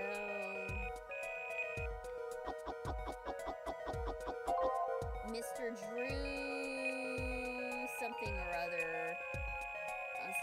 I'm starting to see a little bit. I've deposited the 100,000 in the designated something. I have sent a oh, here we go. I've deposited the $100,000 in the designated account. Please send a receipt once you've confirmed the transfer. All right, so he had some money coming in, but that was 7 years ago. Gay Lawyer Sunday? That's my kind of Sunday. Hello, Blake. Welcome. Thanks for tuning in. Yes, we are playing the final case in Apollo Justice. So feel free to come hang out. As we get closer to 100 Girlfriends Season 3, which of the new girlfriends are you guys excited for the most? For me, Nadi and Yamame are the two that I'm really looking forward to seeing. Also, I'm just looking forward to the entire Idol arc, just in general. That's just gonna be super fun. All right, there it is. Someone deposited $100,000 into Mr. Meesham's account? His paintings must be really valuable. There's another page in there. Care to take a look? You bet! If you're going to read someone's mail, you might as well read it all. Here goes with the second page then. Again, Druzy, maybe. It's a good thing a lawyer took her in, because otherwise this girl would have been a criminal mastermind. Dude, her and Kay would be so powerful. They would get on like a house on fire. Actually, they would probably set the house on fire. I want to see her and Kay interact in canon, please. Okay, sign the papers and send the enclosed envelope with the something or other. Sign the papers and send in the enclosed envelope with the enclosed stamp within 5 days. I need not remind you to speak of this to no one. Gee, that's ominous. Okay, let's print this one out. Sign the papers in the enclosed envelope with the enclosed stamp within 3 days, not 5 days, 3 days. And again, this was an envelope that was received 7 years ago. So I wonder if, I wonder if this was ever accomplished. So, it was a letter about payment for one of his paintings. Why all the secrecy, though? And And what? why was this letter the only one in here? It's 7 years old, right? Maybe it had some special significance to him? Well, Emma? Well, indeed. Nope, nothing out of her. She knows something she's not telling us. Looks like she's keeping mum about it, though. Okay.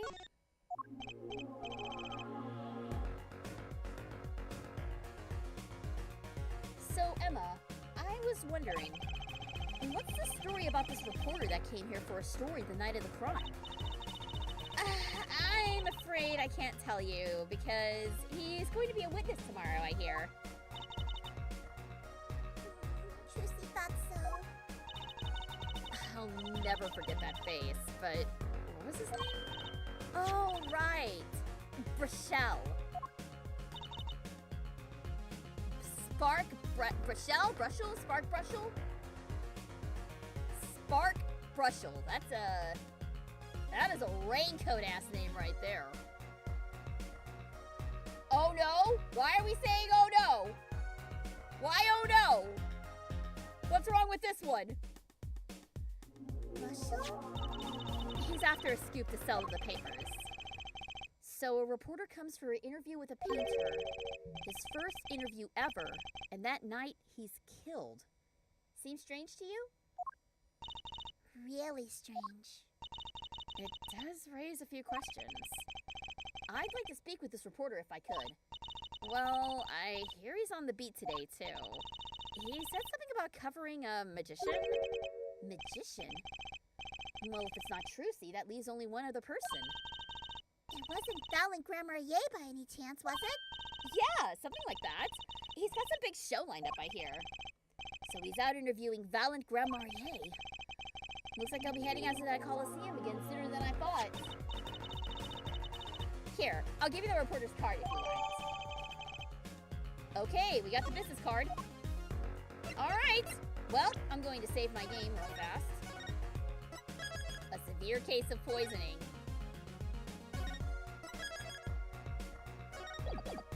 Alright, well, I guess it's on to Sunshine Coliseum. He's responsible for one of the worst perception moments in this game. Oh no. Oh God. What do you have to zoom in on? Woohoo! This is it, Apollo! The place where magic and dreams converge! Just a while ago, it was the place where murder and nightmares converged. Let's go say hi to Uncle Valent! What about the cave? Is that him? Okay, wait, what was the valid voice again? What was my valid voice again? Hold on.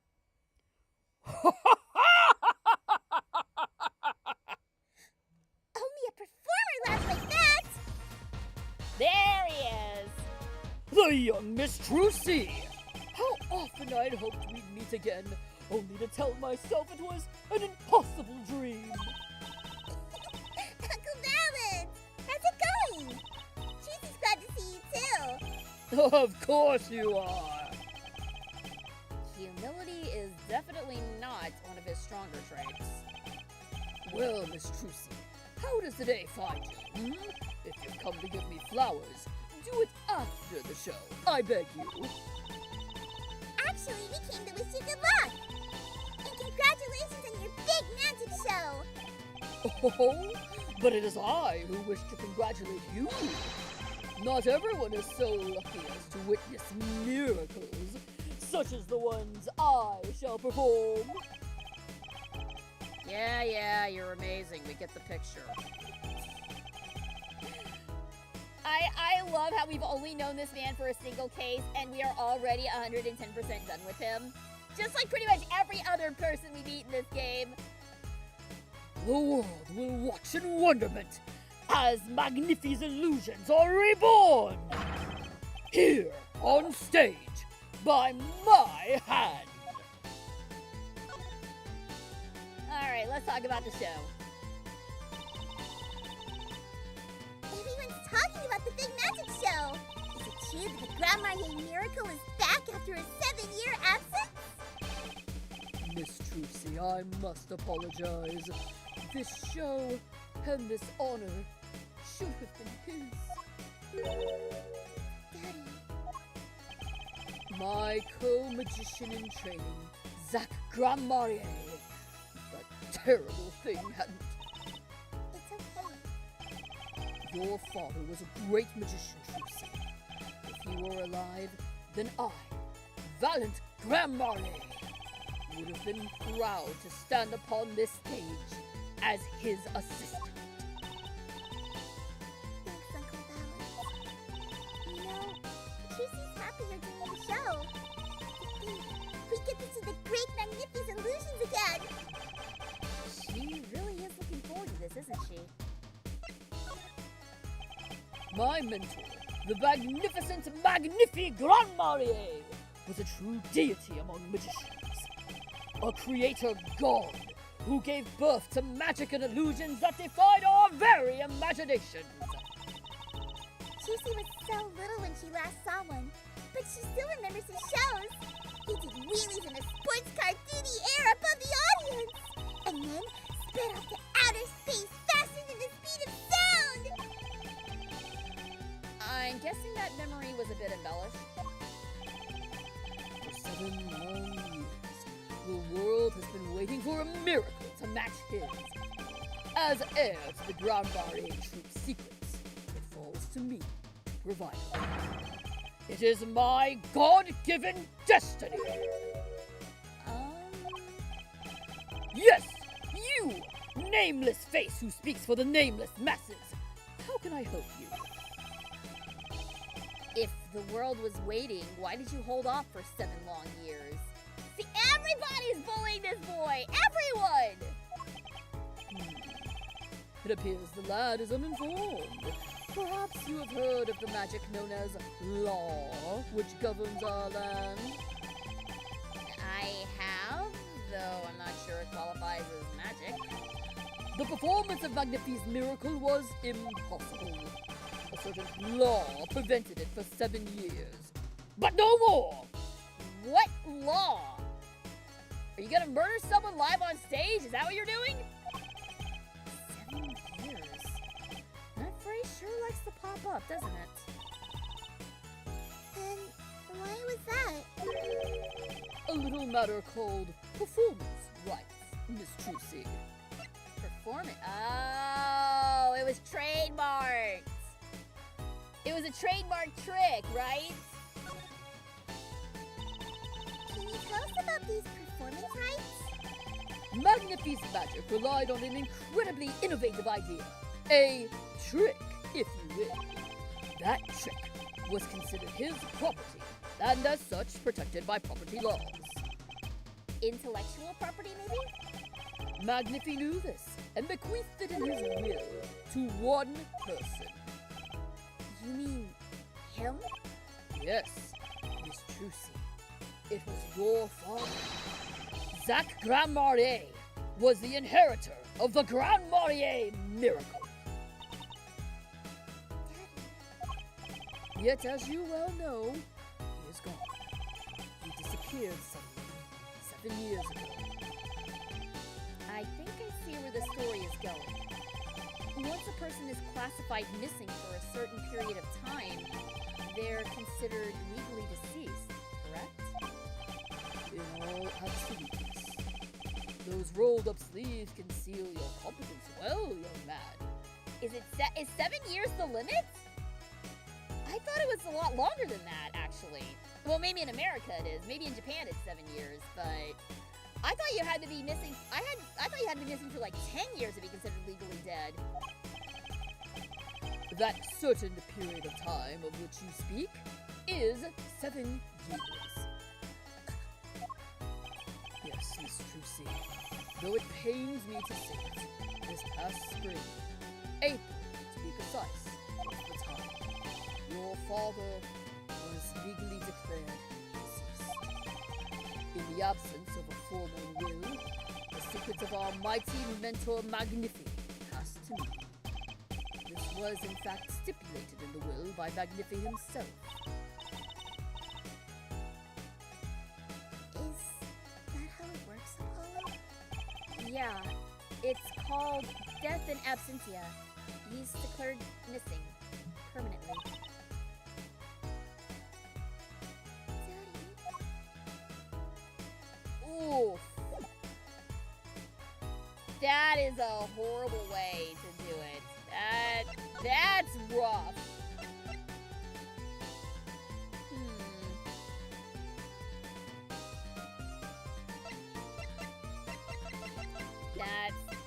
That's a rough way to do it. Let's see. I wonder what he knows about this. Or would he know anything about this? I was wondering if you could tell me about this. Ha ha! Why, it bears the Grand Marnier seal!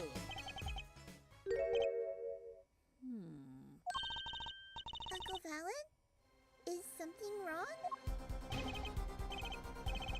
Trucy, where did you get this? Uh-oh. Uh-oh. That looks like a breakdown to me. Daddy gave it to me. Your daddy? My partner's No, my other daddy, Phoenix Wright. now.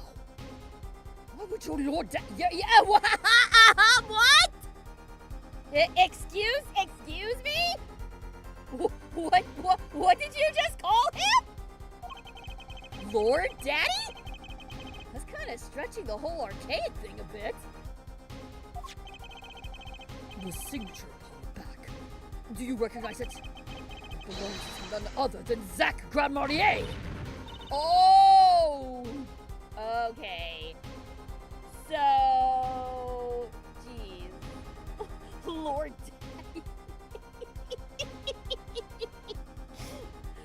I don't know what kind of phrase that is. I don't know what kind of phrase that is. That is a crazy thing to call somebody.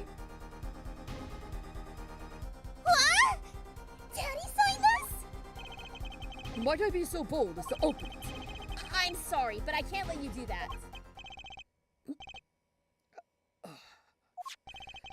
What's in this envelope, I wonder? I think I've heard SCG say that before. Excuse you? Excuse you? I have never in my life called anybody that.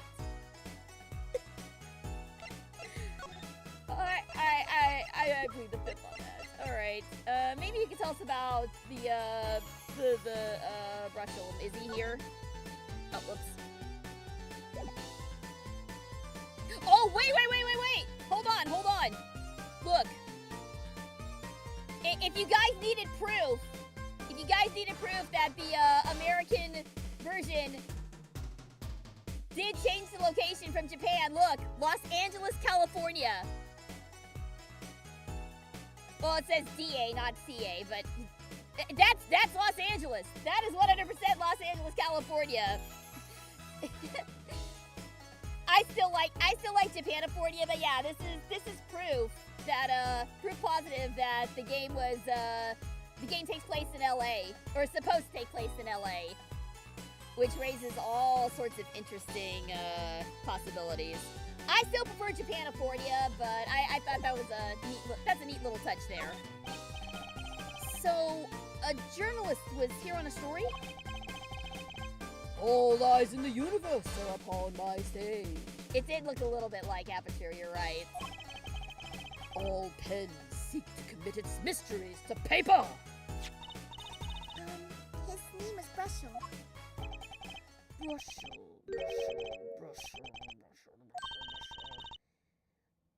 Juicy thinks he remembers him. He doesn't look too happy about it. Ugh, that cloying smell of mint when he smiles, yes. Could you tell us more about him? What did he want? Okay. Talk about the journalist. A man by that name called on me just now. Just now? Valent's vision is always toward tomorrow. Valent's feet always step forward. That is all. That's all. Very confusing. I am to perform a big magic show, yes? I wanted someone to cover it. Yet, he had ears only for that incident. That incident? In any case, I requested that the rapacious reporter remove himself. So a painter has died. What of it? It is but a footnote in the footlights compared to the magic of Grand Marnier. Uncle Valent, do you know where the reporter went? I recommended he visit that place popular with penalized perpetrators. The detention center? He was a rude individual. Might I see that card? Sure. He would teleport my respectability. I will teleport him! Here comes Apollo! Uncle Valent's big magic trick! Is he going to fix the card? Not sure that qualifies as big magic. He's not fixing the card. He just wanted to tear it up. What happened to the big magic? Is it not more miraculous for it to stay ripped? He must really have not liked that journalist. I enjoyed the stream. Your avatar is super cute. I hope you have a great rest of your day. Thanks so much for stopping by, Blake. Please, thank you very much for the sweet words, and please enjoy the rest of your day. Now, the time has come where I must return to make my prestidigitation preparations. By your leave, Miss Trucy. Thanks, Uncle Valent. 3 days from now, make ready for a miracle. What do you think that journalist was after? And why did Valent react like that to this envelope? Juicy thinks it's time to pay the detention center another visit. All right, back to the detention studio, I guess, or the detention center. Why did I say detention studio? I saw Drew Studios, and I got distracted. Speaking of being distracted, hi Phoenix. I'm not gonna be able to stare at your pretty face much longer with the scrub, so I'm just gonna enjoy it while I can. Anyway, moving on. Okay, that's enough. Moving on.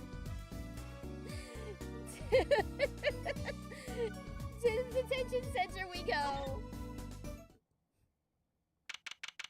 October 7th, detention center, visitors room. Okay, let's.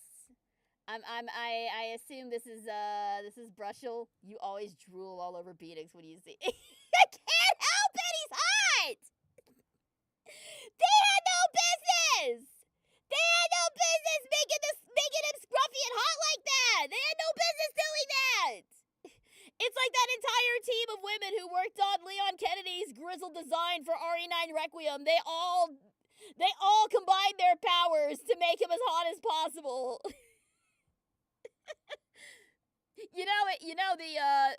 The original artist of the Ace Attorney series did work on Boys Love manga, so they know how to make the guys hot. They know how to make the hot guys very good.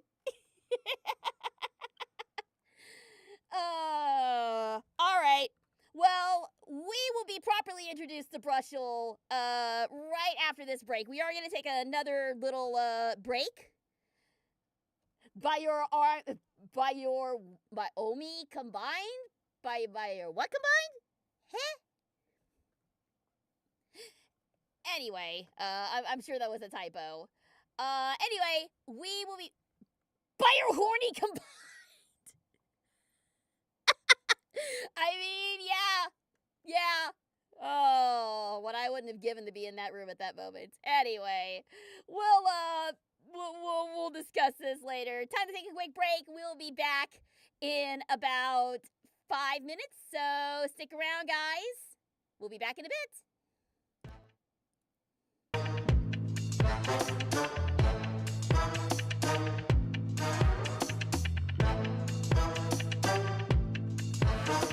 Prepare yourself. You'll see how meaningless your team is. You're in for a real surprise. How insulting! You expected that to get past me? We're finally face to face. Pull out all the stops. Like I told you earlier, your team is meaningless. Big sister.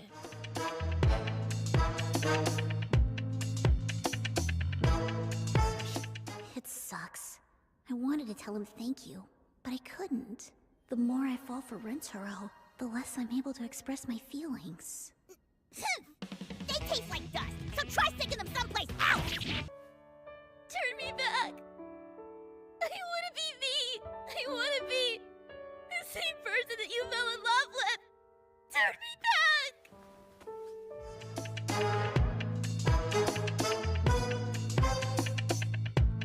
A human consciousness contained within a magic item. Wow, that's a bit like that certain someone. Who could she be talking about? Now please allow me to introduce myself and my friends.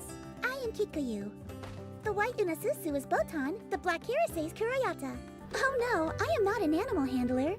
They are smart enough to think on their own and comprehend complex situations. I am simply their friend who benefits from that.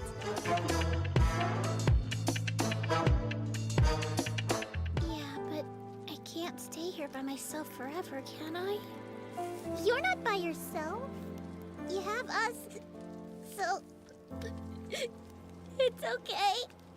You're never really alone. You guys aren't real. You're not even close to being You're just coconut.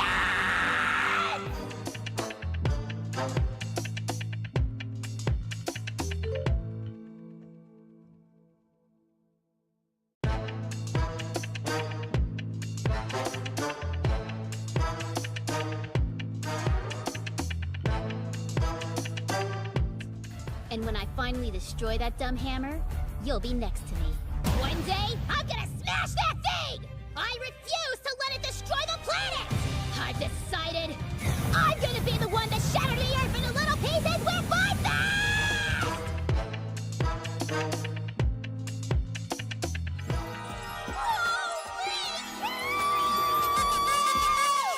Those eyes! The way you're carrying me! How can I not fall in love with you?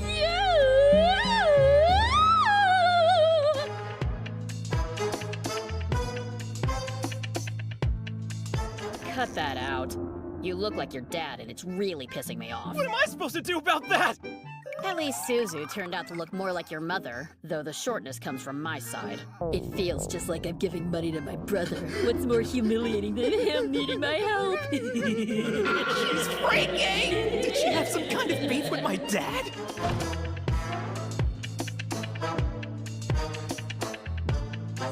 Here, slave driver, you're about to taste the first tea that I've ever made.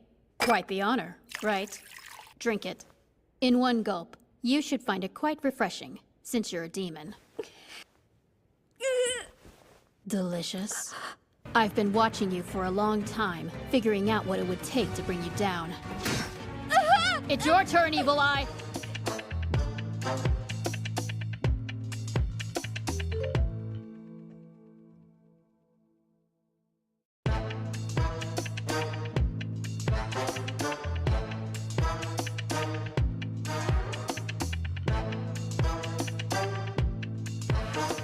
Prepare yourself. You'll see how meaningless your team is. For a real surprise. All right, welcome back, everybody. Welcome back. Hey, Myers, what did I miss? Hey, we're about to meet a new person in the investigation. We're about to meet, Spark Brushel, I think was his name. He's supposed to be some sort of reporter. Are we going to be making this one Scottish as well? Well, let's see what we're working with here. Let's see what we're working with, and then the voice will come. I think I hear what you're saying. Okay. We're all doing it for the money, end quote. Okay. No, not at all! Looks like somebody's already meeting here. Maybe that reporter? No! I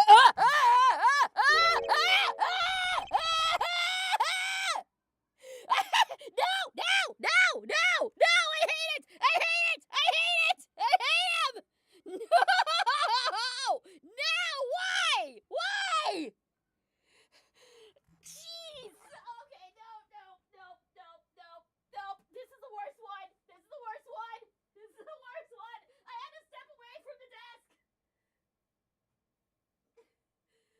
Oh my God.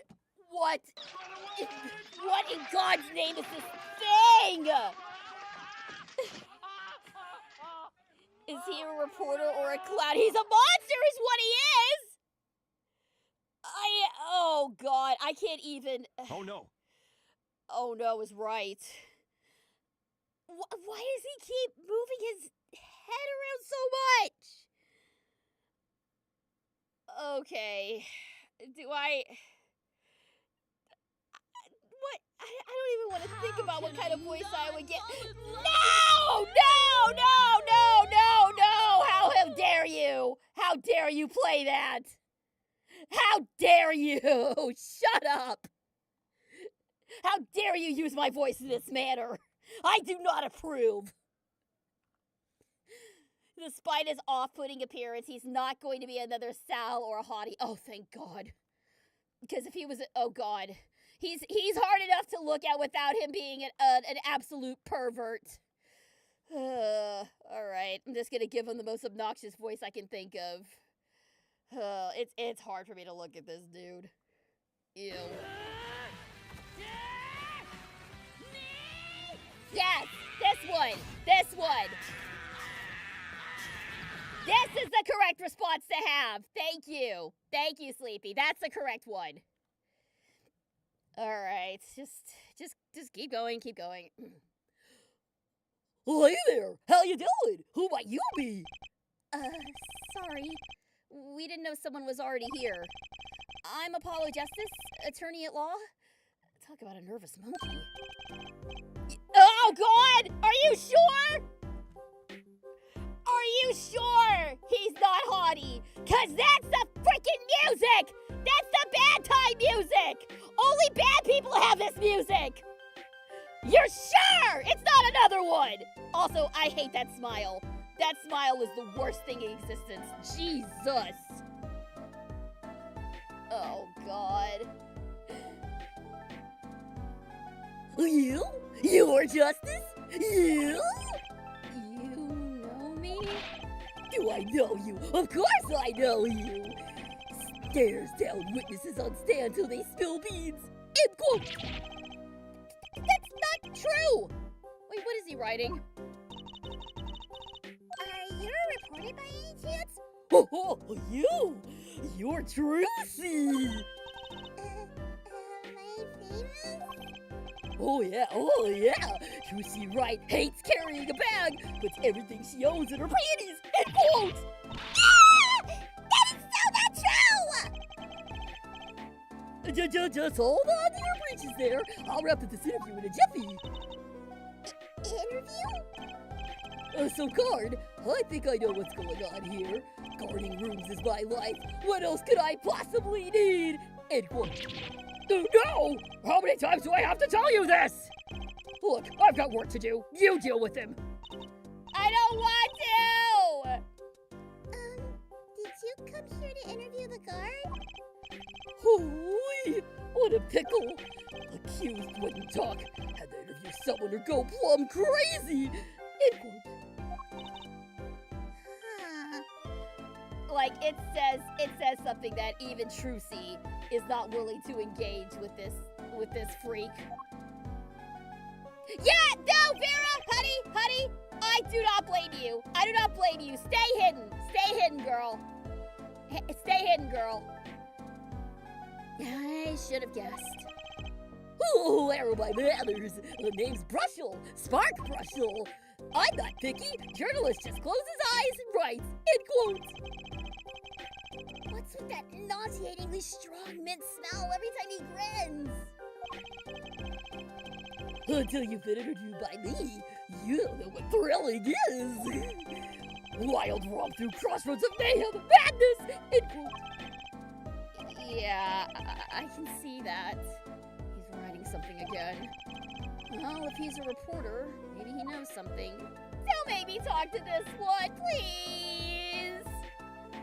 He's so fucking twitchy! I hate it! So, Mr. Brussel, you're a journalist? Me? Oh, look, let me state one thing for the record here. Yes? I'm the interviewer. You understand, yes? I'm the one asking the questions here. End quote. Okay. For instance, you think a movie director watches movies? Well, Lucy thinks he probably does. Exactly. I knew you'd understand. Huh? No, I don't understand. I don't want to understand. Just get off my screen. So, the night of the murder, you were at Drew's studio? Oh, me? Oh, look, let me state one thing for the record. Yes? I may look calm and collected, but I'm busy, real busy, always on the road. Journalist always buys one-way tickets, never looks back. End quote. Jesse can understand that philosophy, but You want to know the thing about one-way tickets? Once you use them, they're gone. All because you have to give them to the guy at the airport. true enough. But don't they give normal tickets away too? Exactly! See? It's the same thing! Oh god! That freaking smile. I can't with this dude. Trucy can't either. What is? Yeah, Apollo, I'm right there with you, buddy.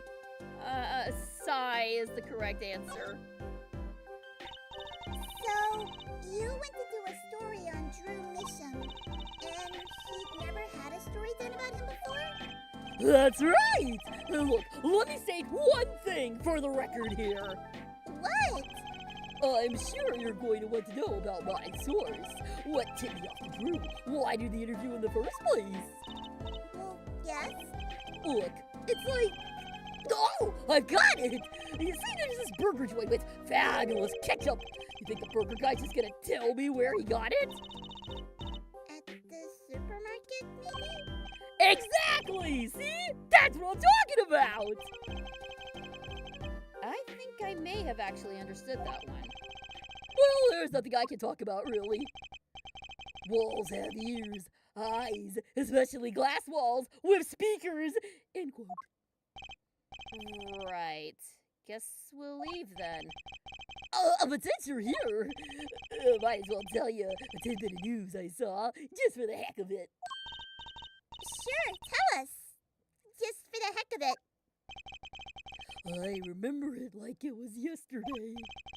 I'd seen a movie on a trip and wandered into this burger place with amazing ketchup when an article in the tabloid caught my eye.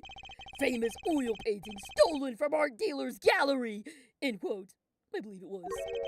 An oil painting? Happens every day, right? But I thought I'd seen that painting somewhere before. A painting of a giant peach floating down a river. Someone stole an oil painting of a giant peach? Journalists can smell scoop better than burgers! End quote. All right, back to the studio. Just the sooner we can get this guy off our screen, the better. Go away!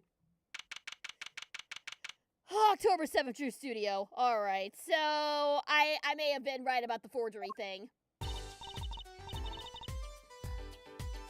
As someone who has played this before, trust me, Brussels' hideous design does not make him a bad person. He's just looking for a story. That's all well and good, but did they have to design him like that? Couldn't they have just made Lotta Heart, like, 2.0? Couldn't they just made it like a... They could have brought Tabby Lloyd back! You could have brought Lotta or Tabby or somebody! You didn't have to make a new reporter person. You have plenty of reporter people already you could have utilized. Though I guess they really didn't want to bring anybody back. I'm surprised they even brought back Emma. Like, I don't know.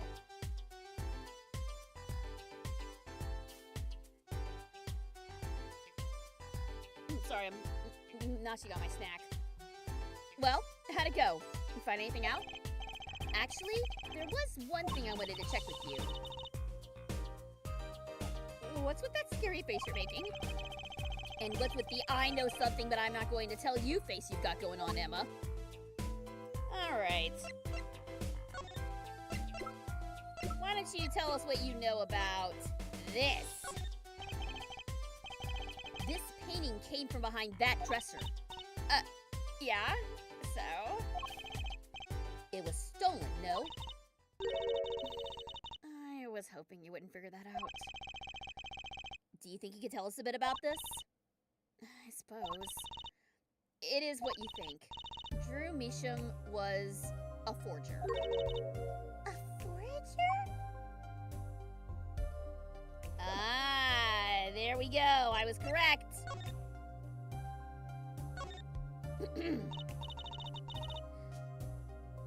If I remember correctly, the only reason Phoenix was brought back was because some higher-ups demanded. The game was originally intended to be a standalone one.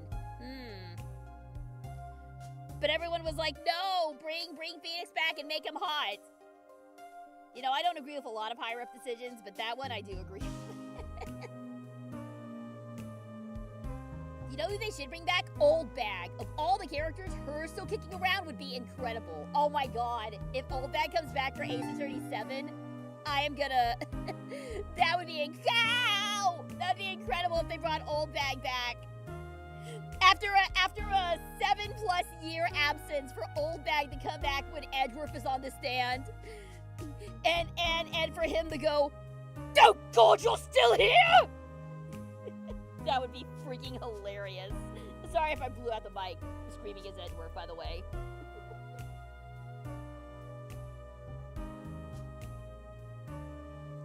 Isn't Old Bag old enough for her to technically be dead by now? Yes! That's what would make it so funny!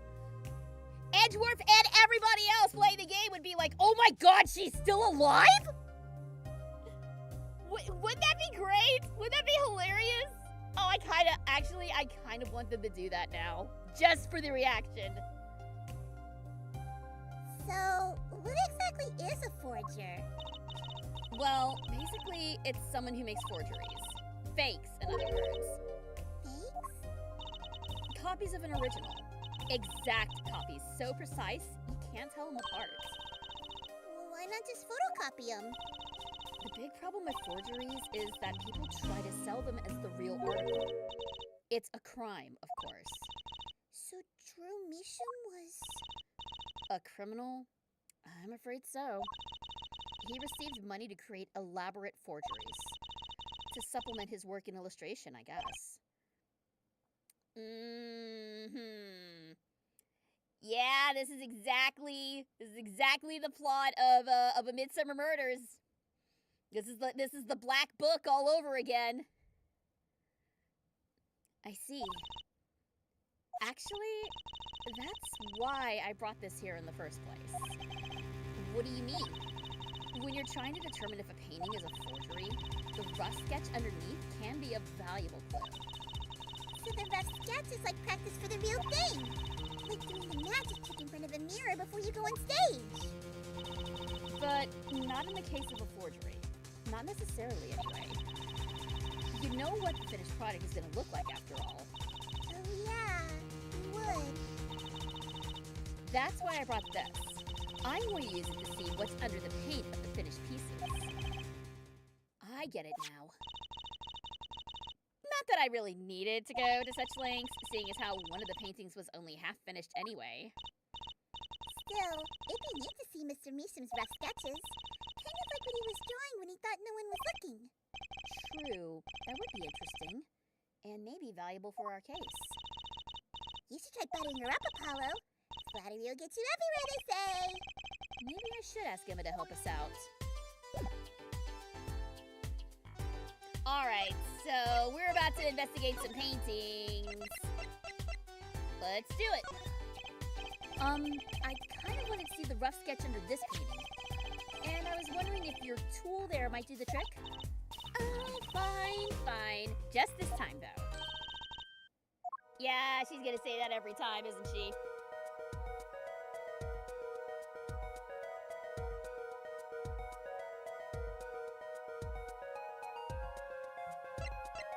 Alright, let's start with this one.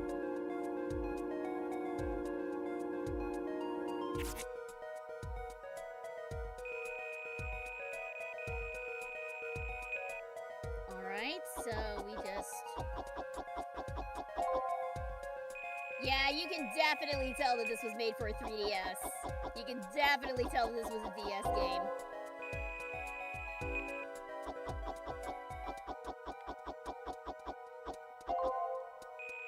I mean, that was the whole reason behind Rise from the Ashes, was because it was coming to 3DS and they wanted to showcase the 3DS feature.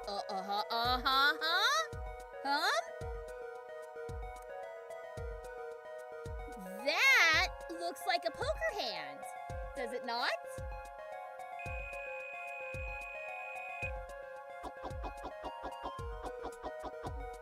Now, where have we seen this scene before? What the heck? Wow, he really blows. Finished painting isn't anything like the rough. Devices like mine didn't exist until recently. He probably thought he could draw any sort of thing he wanted to for the rough. What do you mean? Well, in the past, you could only analyze the composition of a rough sketch. Composition? In other words, the traces of charcoal between paint and canvas. So you could tell if there had been a rough sketch, but not what it looked like. I think I follow you. So in essence, it wouldn't matter what was underneath the finished painting. Some pros would actually paint out a rough sketch entirely, then do a completely new painting on top of that. So Mr. Meesham was drawing whatever he wanted before painting over them? Possibly. Is there a problem with that? Not particularly, but something about the sketch itself is kind of odd. You're awfully silent all of a sudden, Apollo. You think we could check out one of the other paintings? Well, sure. You like this detection stuff, don't you? The pencil aesthetic of the first case wasn't just for show. Oh, okay. So this is gonna tie back to the first case. Alright, I'm curious. I am really curious now. So are we gonna find Phoenix in pencil under one of these?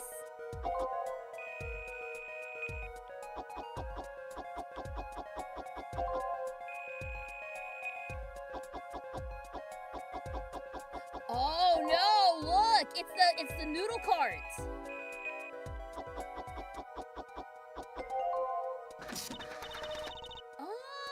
Okay! interesting.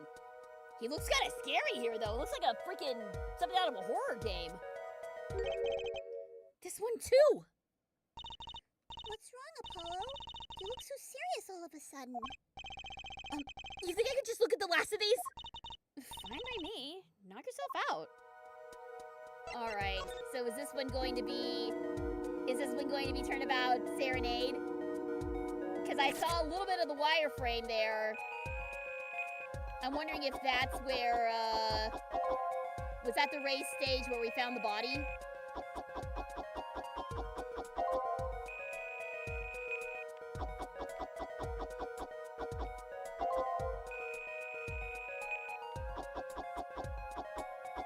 Yeah, oh, well, maybe? Yeah, that looks like Clavier. That looks like Clavier rocking out. Oh, that's dope. Yo, that's dope. That didn't actually happen, but that's dope. What the heck is all this? I hesitate to ask why you're getting so excited.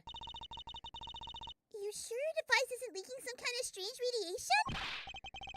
Trucy, look at these 3 sketches. Do you notice anything?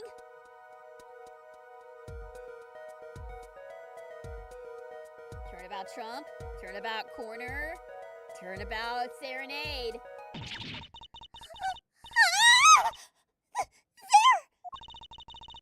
Now you're both white as sheets. What's going on?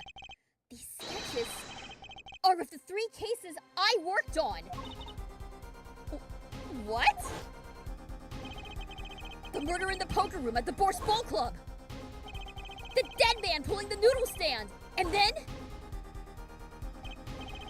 the events that transpired during the Governor's concert. What did it mean? How could he have drawn those things and why? That's what I want to know. Wait, is Drew Measham your father? Give me a break! Does that seem even remotely possible to you? I never even heard of any Drew Measham before. I hadn't even seen a picture of him. But there were my cases, drawn on his canvas. Every single one of them. It couldn't have been a coincidence. Just who was this Drew Measham? And what did he have to do with me? Oh.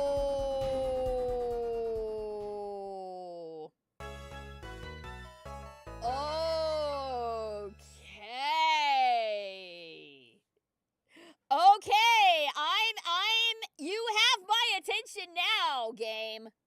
You have my attention now. That is... Okay, so somebody has been following our little burgeoning career very closely.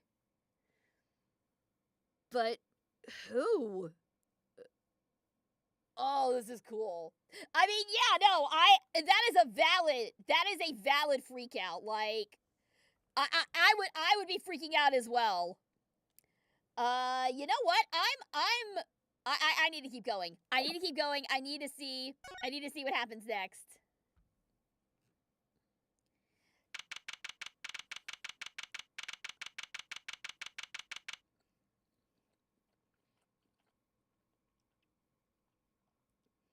You're not gonna like this, STG, but Phoenix has... oh, no. Don't make him...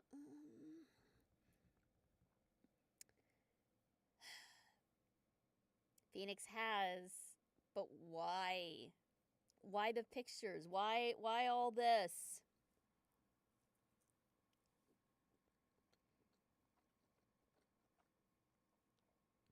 Everything ties back to 7 years ago. 7 years ago. That's the key. Gotta find out what happened, man. October 8th, 9:48 a.m. District Court Defense Lobby number 6. Good morning. So, you're Vera, right? I'm Juicy. Juicy Wright. That's right with the W, but not right, right? We're on your side. You can tell us anything. Please?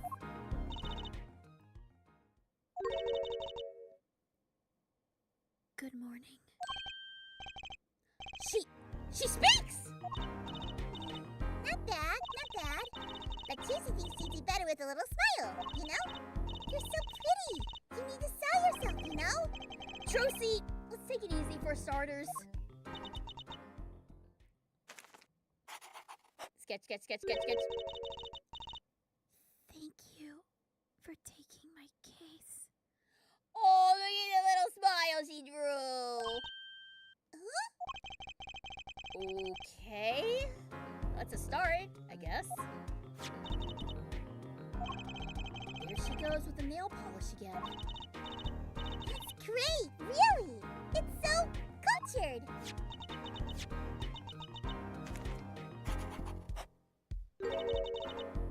Want to try? Oh, really? Girls. So what is that? What is that hand? What is that hand that keeps showing up? That's weird. The victim, Drew Measham, was a forger. And a stolen painting was found in his studio. A life of crime, really. And maybe one that led to his death.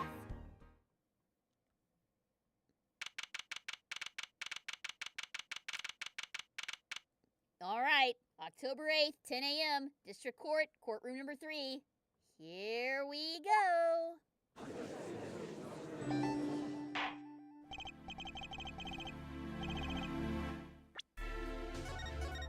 Thank you, PSO Will. Hello.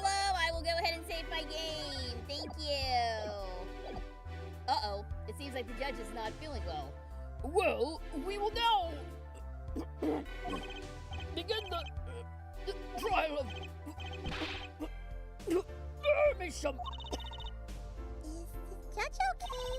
His voice is all raspy, and he's looking around all nervous like. The repercussions of today's trial will most likely be felt for a long time, and may indeed alter our legal system forever.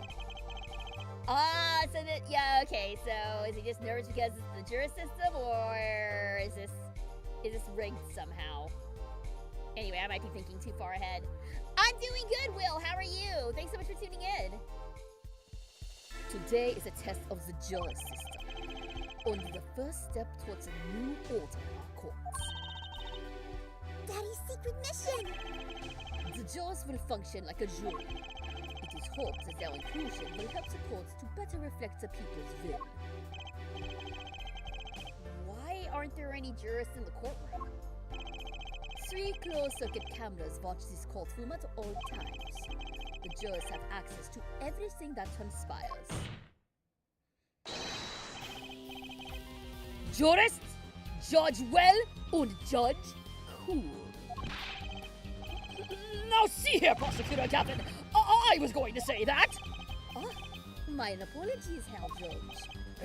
Jurist, today, judge today's trial coolly, if you would be so kind. The jurists are unbound by the letter of the law. They don't affect the trial with evidence, or by their feelings. We're about to find out just what effect they're going to have. Very well. Prosecutor Gavin, details of the case, if you would. The victim is the painter Drew Measham. He was killed in his own studio. His coffee was poisoned. By whom, you ask? By none other than the defendant, Vera Measham. Objection! There wasn't any poison in the coffee! Achtung!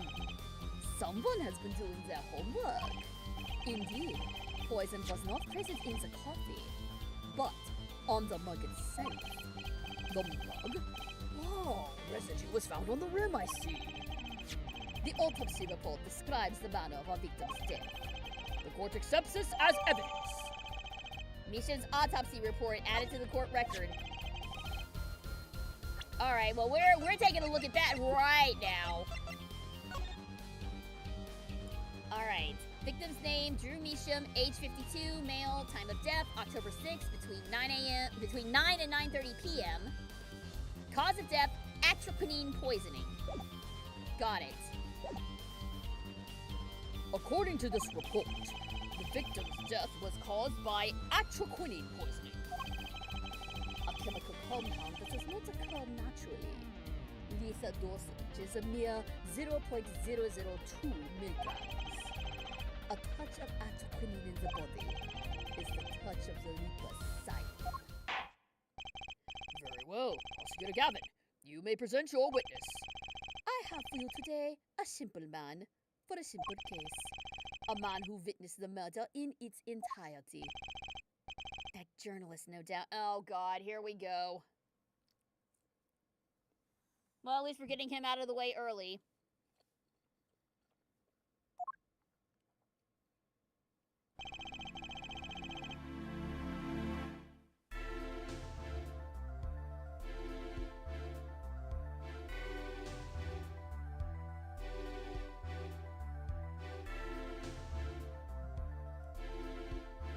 Sorry, I was finishing off my snack. The witness will state his name and occupation. Oh, God! God, I hate him. Ah, right. Well, what voice did I use for him again? Just the most annoying voice I can think of, right? Well, for starters, my name's Spark Brushel. My job is a lone observer of the world. In other words, a freelance journalist, right? If you don't mind, I'd like to state something here for the record. Yes, Mr. Brushel? I dislike conclusions, specifically the aspect of jumping to conclusions. Preconceptions make park sandboxes of endless desert waste. End quote. But you're a journalist. You said so yourself yesterday. Well, that's true, yes. But you must understand, I stand before you today, a man with a dream. I am offering you my testimony in exchange for exclusive rights to the story. Scoop turns Mr. Brushel into that Mr. Brushel! End quote. Let's hear your testimony then, shall we? A simple case, eh, Gavin? For me, the jury is still out. All right. Here we go. The journalist's story. I visited the studio around 9 that night to do the interview. The first outsider to enter the atelier. Journalistic history made! End quote. His daughter brought us coffee right after we started. And you know what happened next? Star falls! End quote. No one else entered the room besides her the whole time! That does sound like a simple case. Unless you were the one who poisoned him. What is it, Judge? Need I remind you, the cameras are rolling today. I feel the need to be a bit dramatic. You didn't do it, did you? Made you think of that? Oh, come on! That's like a newsmaker making the news! End quote. Or even contemporary witch hunt! End quote. I know! Wild accusations rock courtroom! End quote. Rock indeed. Prosecutor Gavin sure looks like he's having fun. I'm so happy for him. I most likely say this about Ace Attorney characters that are hateable, but I really want to punch Brushel in it. I do too! I also want to punch him in the face. He has a very punchable face. Knock out all them teeth. Do it. Very well, Mr. Justice. Your cross-examination, please. Alright, let's see what we got. Journalist story. I visited the studio around 9. First outsider to enter the atelier. His daughter brought us coffee. You know what happened next? Star falls. Let's press that. What's this about a star falling? Star falls, huh? It's like an old telegram. Send money over. Zowie! You don't know? That's like a journalism code word. An important personage passes away, a star falls. Get it? But there's no gravity in space, is there? Juicy wouldn't think stars could fall, really. Does that matter? Oh boy, this is good stuff. Good stuff. How about star breaks? Now let's punch. I know. Star dies. No, what's imagination? Of course, you could go with Drew dies. Straight to the point. I like it. I think we need to hear about something a little more substantial. Talk about the coffee. I love that it's not a pencil, it's a toothbrush. To be honest, I have tried to avoid looking at him, but that's an okay touch. You say Mr. Measham had the coffee too, but did you actually see him drink the coffee? Of course. He who sees it wins, but he who says it wins bigger. I live in a man sees dog eat dog and writes about it world. Yet? Oh, I guess I can't say I saw him drinking, really. He had one so-called sip, if that. Man puts lips to mug, drinks, end quote. That poison is quite virulent, I hear. Oh, my stomach did a so-called somersault. Since I gulped down that coffee without so much as a second glance at it. Maybe something's there. Some kind of so-called trick. Anyone want to venture a guess for the record? Does this guy have a pause button? Well, Mr. Justice, did you find that testimony valuable? Did we? I feel like there was something. I feel like there was something very important there.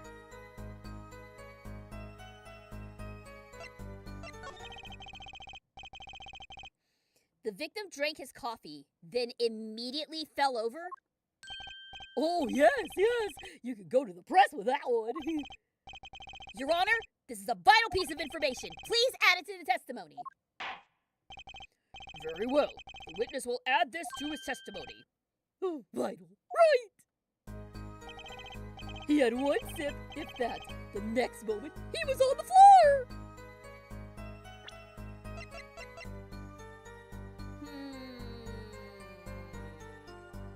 Except Atracanine acts very slowly. How did he die immediately? Yeah, sorry, dude. This just in! Objection! Objection! You know what I have a problem with? A particular property of the poison used, atracanine. Oh, Prosecutor Gavin was quite clear about the poison. A lethal dosage of 0.002 milligrams paralyzes the central nervous system. If you drank that, even you, Mr. Justice, would be reduced to a quivering pile.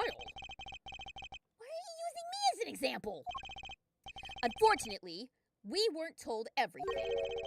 There was a vital omission in Prosecutor Gavin's information. An omission? Atracanine is as virulent as he says, but death doesn't come upon ingestion, not immediately.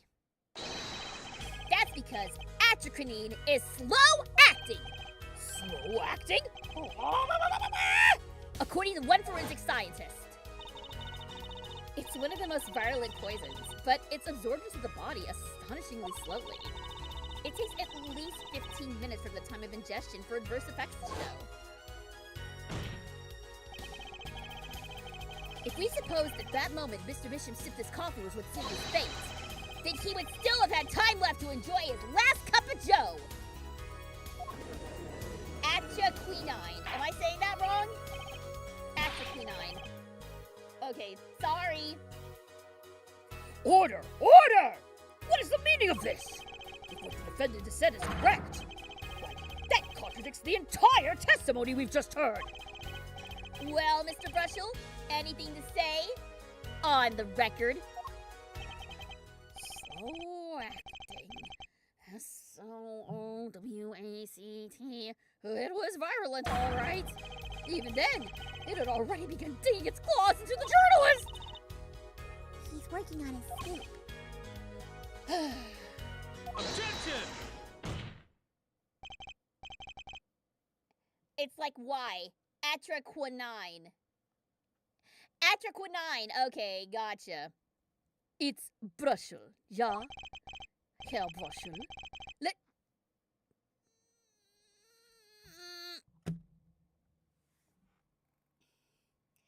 Hair Brushel. God damn it, Clavier. Why? Why? Why you gotta do me like this, sir? Spark Brushel didn't make any sense, but Hair Brushel absolutely does. Damn it.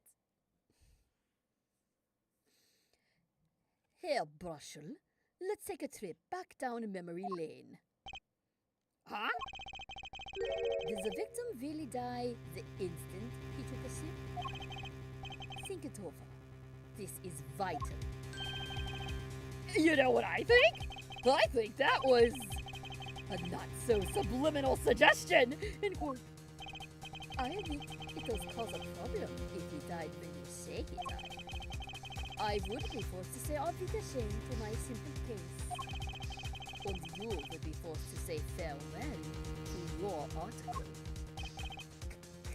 Come again? You can't write a story based on conjecture, can you? And as the case drags on, other reporters will pick up the scent. And you'll be forced to kiss your exclusive scoop goodbye.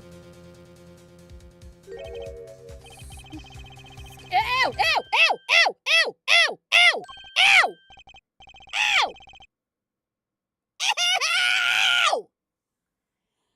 Ow!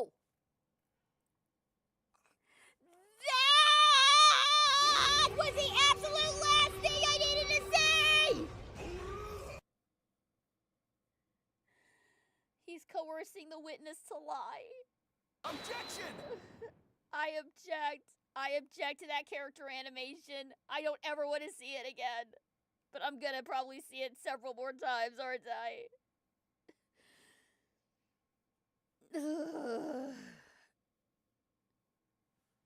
Why did you have to design him like this? Why? Why?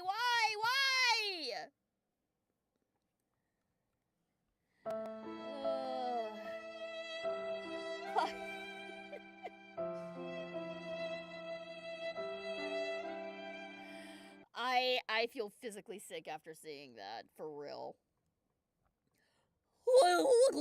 Wait, just wait a second, just 1 second! We're waiting, out with it! I think I just recalled a so-called important detail! A revival of recollection, end quote. A story survival, end quote. Attorney utterly confused, end quote. Actually, I did notice something when I visited the studio. I'd heard of poison that takes its sweet time, see? But not what I've been saying for the last few minutes, apparently. Mr. Brushel, are you saying that you noticed something that explains what happens? No, you bet I am! The antidote for a poisonous contradiction, end quote, you might say. Or, I still have no idea what you're talking about, end quote, I might say. I figured it out, but only after an in-depth interview. See, thanks to my journalism skills, I know who poisoned that copy! Oh god, the backing is not even better. Order! Order! As far as I can tell, the witness is standing by his testimony. That Mr. Measham died the instant after he drank. Of course I'm standing by my testimony! And my dream of exclusive rights to the story! I suppose it was too much to hope for. What was? Of course he wouldn't choose a simple case. Not him. Him? Phoenix Wright. Who else? Achtung, Herr Brushel. Report for us, if you would. What is it that you noticed? This court is a critical trial of the juris system. I'm afraid no room for doubt is permissible.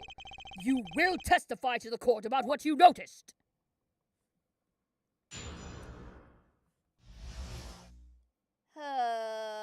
Sad violin.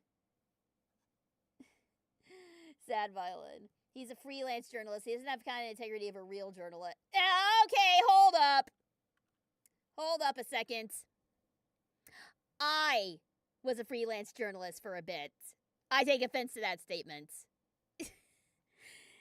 If anything, I say freelance journalists do have more integrity than real journalists because they are not bound by the bias of their parent company. So there. Take that!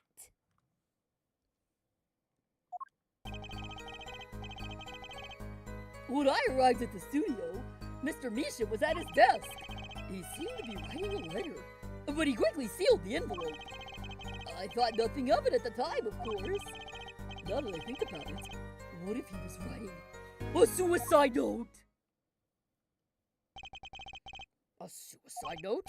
Yeah, he had this look on his face. Man's face inscrutable as a quadratic equation. End quote. Suicide? Poor Mr. Measham. But that means Vera's innocent! Would someone commit suicide in the middle of an interview? Oh. Very well, you may begin your cross-examination.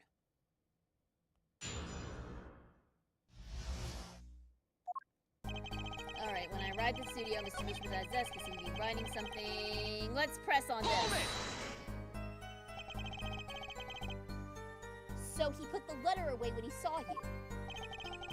Early reporter gets worm. End quote.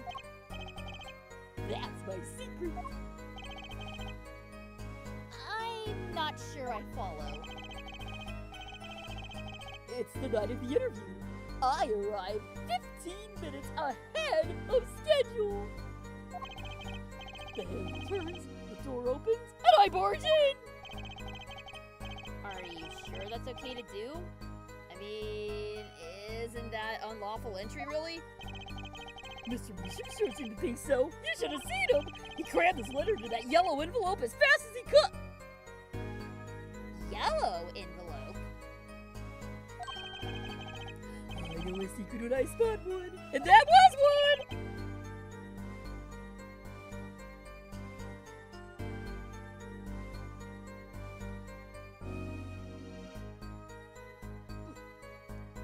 I didn't mean any offense, but... No, you're good, you're good. Just, I am speaking from experience here as a freelance journalist. Yeah. We do have, we are valid, we are real journalists. Just because we're freelance does not mean that we're not real journalists. And like I said, we're not bound by the bias of, other news organizations, so... Just wanted to clear the air on that. You're not in trouble. I just wanted to clear the air. It does seem significant. Well, Mr. Justice? It does have the ring of something important. Yes, add it to the testimony because it was a red envelope that we saw, not a yellow one. The defense finds this testimony vital, Your Honor. Well, please add it to the testimony then. Why not? My account comes free of charge.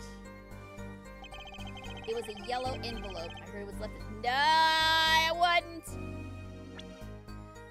Unless you're gonna come up with some bullshit that you were colorblind. You know, is he colorblind? Is that the thing? Is he actually colorblind? Regardless, it was not a yellow envelope. It was red. Learn your colors, sir. Objection! Objection!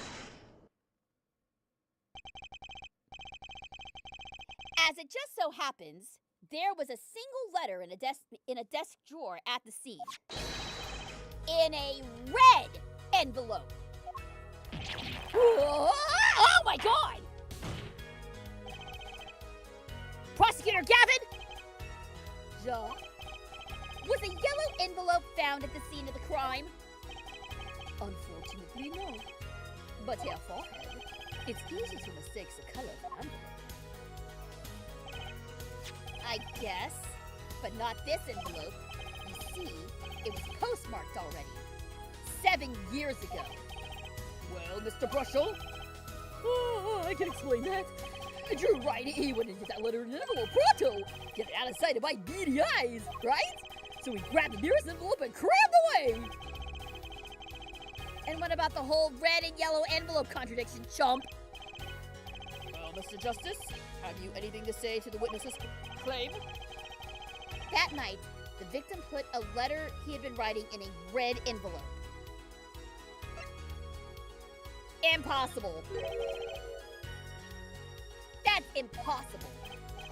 I like your expression. So full of confidence. There we go. That's why we call it Gay Lawyer Sunday. No flirting in the courtroom, especially not in front of the cameras. It's simple, really.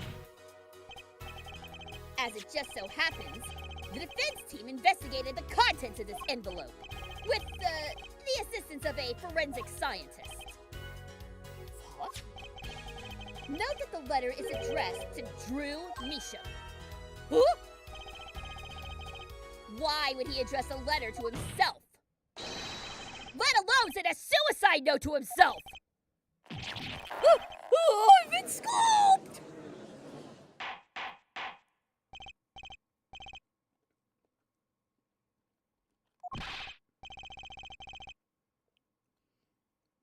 Alright, so what's going on here? Mr. Brushel, can you explain this to the court? Oh, my. How could I have forgotten? I suppose this happens to the best of us. Reporter gets old, forgets lot. End quote. I'm still waiting for an explanation, Mr. Brushel. Oh, that's the thing. See, after he put his letter in the envelope, Mr. Mason sat there, searching his desk drawer for something. His desk drawer? Yes, a stamp! A so-called postage stamp! End quote. A stamp? Whatever for? Well, to mail his letter, what else? And then, well, yes, I think I saw him put it in his letterbox. Yes, it was a yellow envelope, and he put it in that box. Well, apparently, this yellow letter has nothing to do with the case. Oh, how I wish it did. Just think that if there were a suicide note, what a story! Star writes suicide note in front of reporter falls! Ahem! As I was saying, that has nothing to do with this case. That said, Yes, Your Honor? it makes me wonder about the contents of that red envelope. Mr. Drew Measham, I've deposited $1,000. Sign the papers in the enclosed envelope with the enclosed stamp. I need not remind you, speak of this to no one. $100,000 is quite a good deal of money. So, this was from 7 years ago, yeah?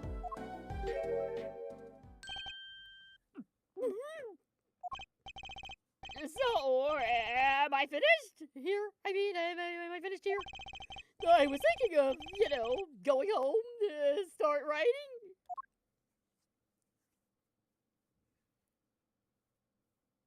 You're not done yet. No way.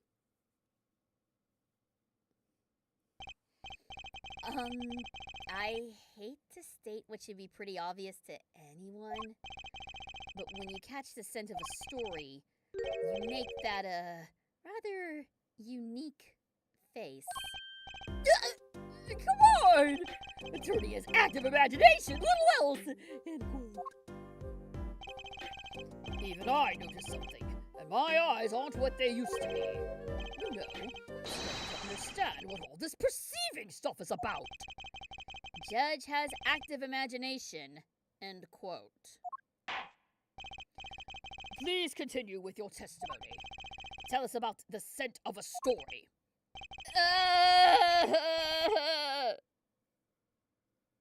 Hey, I'm the one asking the questions here. Usually. God, I hate that. I hate that. I hate that animation so much. Why would you do this? Actually, It took a bit of work to get a thumbs up on the interview. Reporter leverages story, gets his interview! End quote. The story concerned a certain case from 7 years ago. That red envelope probably had something to do with it. Say what you will, but Drew's talent was without compare. So you threatened to go to the press with this story? That's how you got your interview? Blackmail? Well, yes! I mean, no! It wasn't exactly black. I mean, I'm not... Something wrong, Mr. Brushel? Look, this is my story, my tidbit. Journalist information is livelihood, end quote. I see. While you have me chatting away in here, what's going on out there? What if some Wally Wordsworth or Sally Scooper gets wind of my story? I want Wally and Sally to appear in the next journey. They can be going to press while I'm going to waste! The court feels your pain, Mr. Brushel.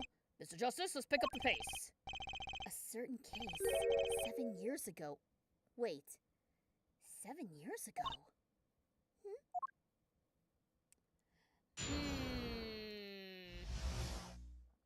Well, we are going to have to wait to see what we have to wait and see what we can find. We are going to break in about we're gonna go for our break is what I'm trying to say. Back in 3, guys.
Welcome back, everybody. let us continue with the trial, shall we? It took a bit of work to get a thumbs up on the interview. Porter leveraged his story, gets his interview. Story contained a certain case from 7 years ago. That red envelope probably has something to do with it. Say what you will. Something about this one. Uh-oh. Is my model frozen? My model just froze.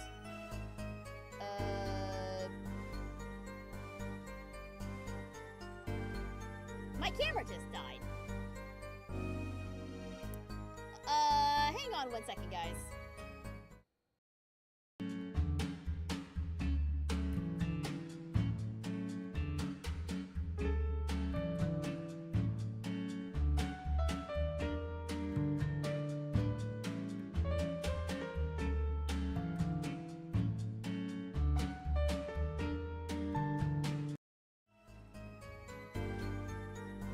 Okay, there we go. That was weird. Yeah, the camera just stopped all of a sudden. That was bizarre. Alright. So as I was saying, something's a little off about this statement here. Your model You know what? You're probably right. My model froze because I didn't want to look at Brushel. Even my model is giving up on this. Alright. Oh god, I have to look at him. Oh god, I gotta look at him here.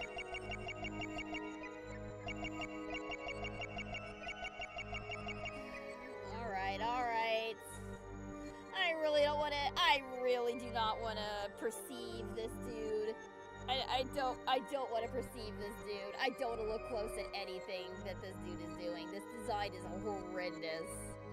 Alright, you know what? I'm just gonna close my eyes the whole time. I'm just gonna close my eyes the whole time. At least my model is. I have to look at him, but at least my model doesn't have to look at him. Alright, let's look at the eyes. See if there's anything in the eyes. Anything about the eyebrows. Okay, no. Okay, so it's nothing about the eyes. Doesn't seem to be the eyes. He is a Lovecraftian horror. Alright, is it the nose? His nose was changing color earlier.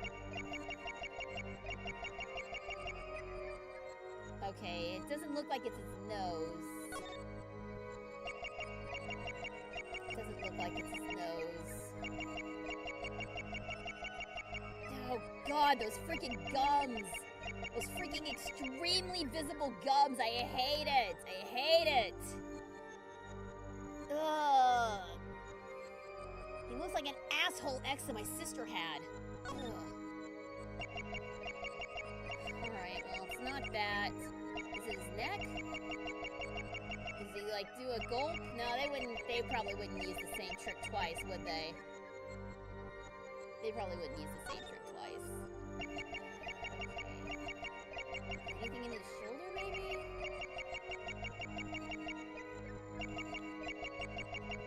Where's his hand at?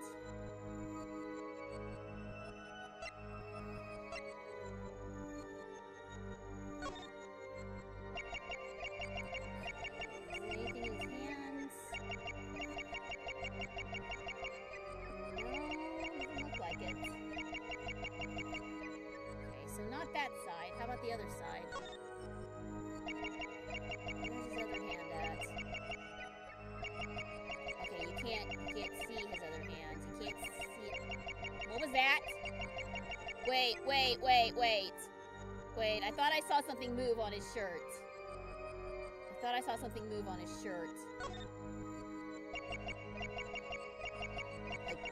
Right here? Like, ew! Oh, no!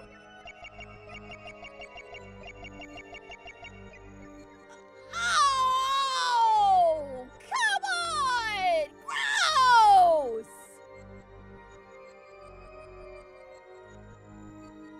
Really? That's his toe? That's his toe? He sweats? Ugh! Oh my you're making the most repulsive character in this game. What the hell? Okay, I'm not gonna make you guys watch this anymore. I'm just gonna say what you will. That's it. Do it. Ew. Oh, God. That is foul. That is absolutely foul. Sweat much, Mr. Brushel? Yeah. Oh, God, I'm not going to say that. I refuse. It's more than that. When Mr. Meesham's talent was mentioned, you suddenly began to sweat buckets. You're hiding something about his talent.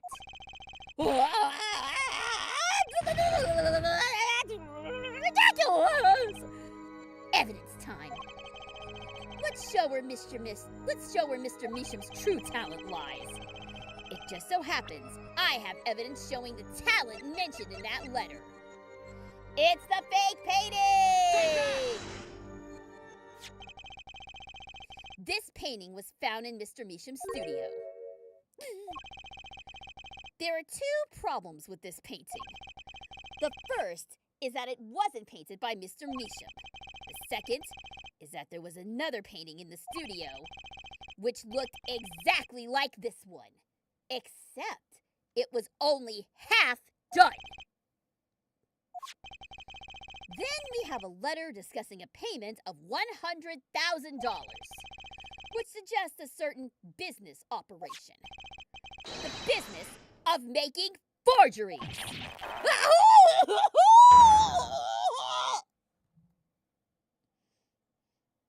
Oh, God. Every sprite this dude has is terrible. That is all, Your Honor.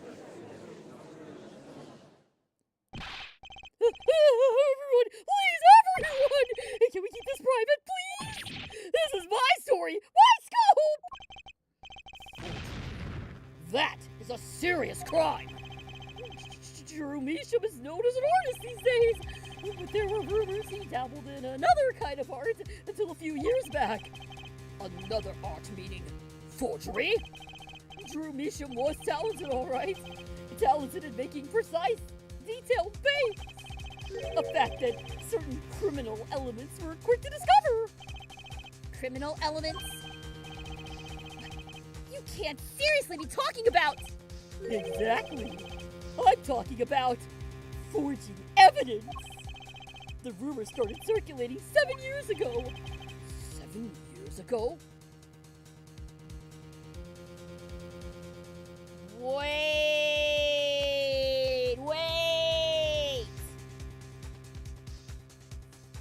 Phoenix is called the forging attorney.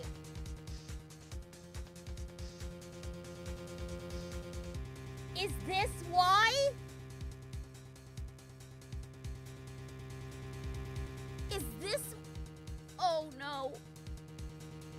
Oh, no. Oh, Phoenix. Honey. What have you, baby, what have you done? What would Miles say? What would Miles Ashworth say right now? 7 years ago? So are we to understand that this letter, this payment of $100,000 was for... Exactly! Forged evidence nets tiny profit, end quote! Order! Order! Why, it's like our victim was living a double life! Ha! This is my chance! So the victim had ties to the criminal world, right? He could have had plenty of entities we know nothing about! This is my first time hearing of this criminal world. We certainly found no criminal connections when we conducted our investigation. But how do you explain all this money? Have to admit there is a possibility of some illegal activity here! But there is no proof tying this letter to our case. Our case was and remains simple from the beginning. only the defendant could have poisoned some of that red. And you, of course. Hey! The only thing I poison is my pen when I'm writing reviews. Mr. Brushel, your testimony to this point has been quite unreliable. It doesn't speak well of your reporting acumen. What are you talking about? My journalism's rock solid! Journalism's so solid you can stand an elephant on it! End quote! Isn't that the exact same thing they said about Amapal? More proof that Kodaka and Takumi are bros. Takumi are bros, I should say. In any case, let's hear a summarized recap of your testimony. If we can ascertain that the situation in that studio from the recap, the trial is over. Apollo, what's he talking about? The cross-examination showed Mr. Brushel didn't have reason or means to poison him. As long as there are no other suspects, then the killer had to be Vera. That's what. This next testimony is our last chance. Mr. Brushel, your testimony, please. All right. The interview, a recap. They could have just had the sweat on his face. It would make this perception slightly less horrifying. He's horrifying either way. There was nothing they could have done. They just went all out on him being horrible. The only other person in the studio that night was the defendant. It was Vera who poured the coffee. She admitted as much herself. The only thing that touched Drew's lips during the interview was that mug. And nothing left that studio after he died. Nothing. Clearly, the only one who could have poisoned him was his daughter. Nothing left the studio? A nice testimony. Clear, succinct, and without room for doubt. Oh, shucks. You really think so? I believe this clarifies the situation that night. Very well, Mr. Justice. You may begin your final cross-examination. Right. I still have one trump card left to play. And I won't let this trial end until I use it. Alright. Remember he said that a yellow letter left the studio? I think that's what we're going for here. The only person in the studio that night was the defendant. It was Vera who poured the coffee. She admitted as much. The only thing that touched Drew's lips during the interview was that mug. Nothing left the studio that night. Not one thing? You're sure? Yep, sure can be. Well, but what exception? What? Journalist Spark Brushel does interview. Leave studio. End quote. Come on! It's a joke, get it? Not funny, I know, but still. Did something leave the studio that night?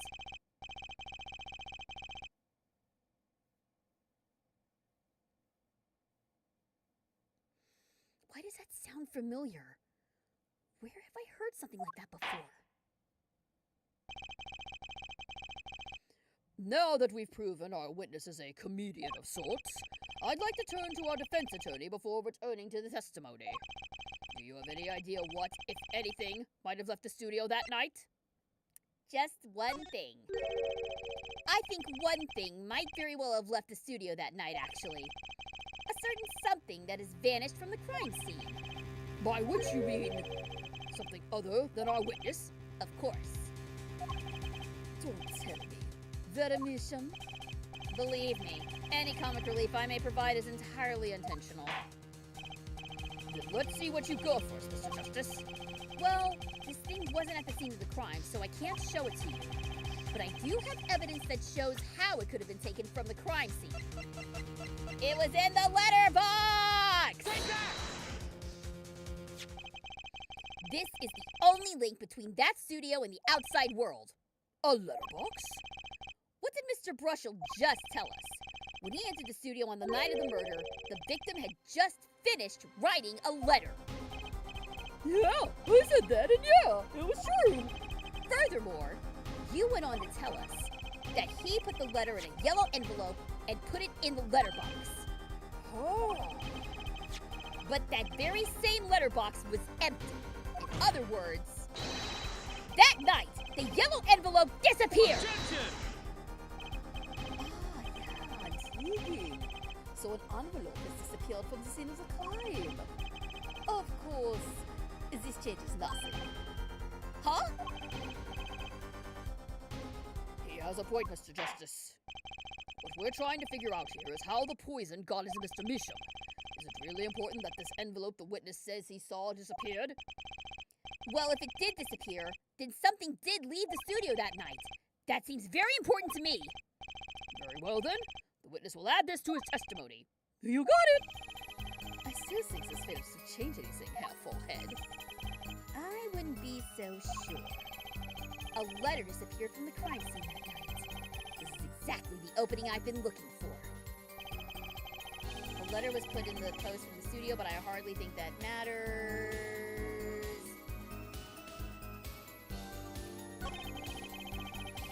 The only thing that touched Drew's lips was the mud.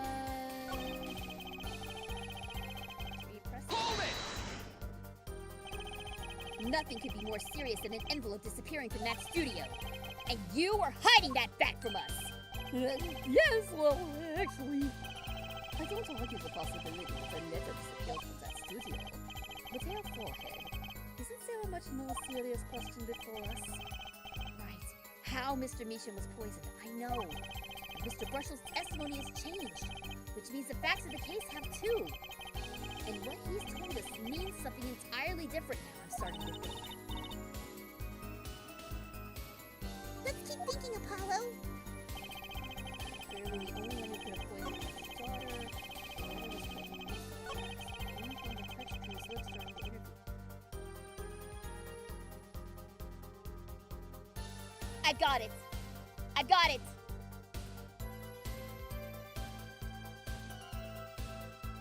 Oh my god. I've got it. And they're using the thing again. They're using Death from Paradise again. They're using the exact method from Death in Paradise. The atroquinine was on the postage stamp. Remember that teeny tiny frame that we saw? That was about the size of a postage stamp, right? And we found poison on it. What if there was a stamp there and that's what he used? And when he licked the stamp to stick it on the envelope, that's what poisoned him. You know what? That's what I'm going with. That's what I'm going with. Let's press this. Hold it! Are you sure about that? Well, to be really, really precise, I was busy gobbling mint candies all the time. One of those candies might have been poisoned! Yet at the time of the autopsy, no fresh fragrance of mint fills the room, and no mint residue was found. It was a long shot anyway. Don't tell me you're still trying to prove this.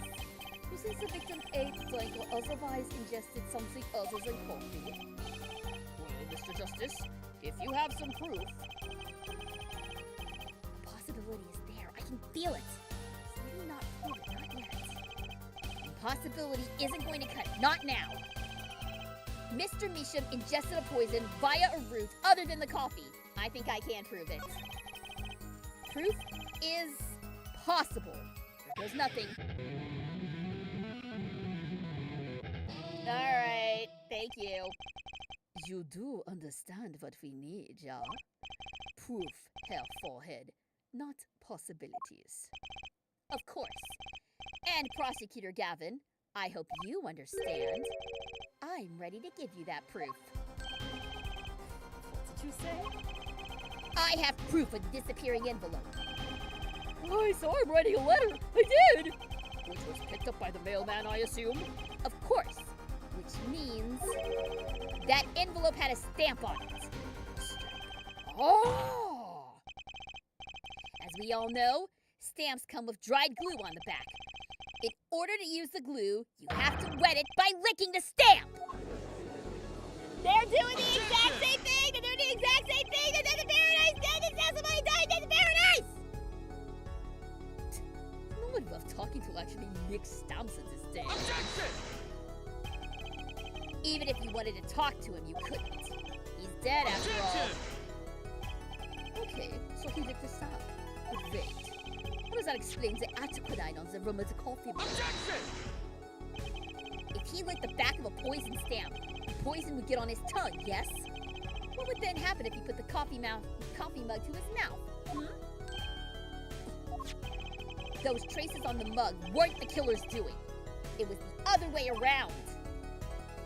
What? The coffee mug didn't poison Mr. Misha. Mr. Misha poisoned the coffee mug himself! Order! Order! But that doesn't... does it? Recall, if you would, atroquinine is a slow-acting poison, yes? The poison entered his body when he put the stamp on that envelope. But his time wasn't up until the very moment his lips touched that cup of joe.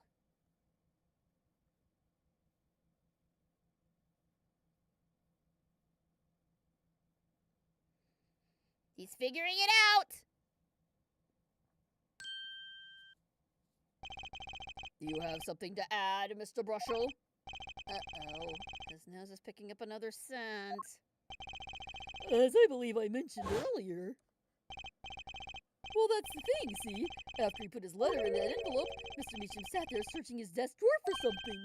Yes, a stamp! A so-called postage stamp. But you know, I don't seem to remember him ever finding one. Maybe he just run out. Incidentally, we searched the desk drawers to scene of the crime. There were no stamps. Not a single one. That does pose a problem.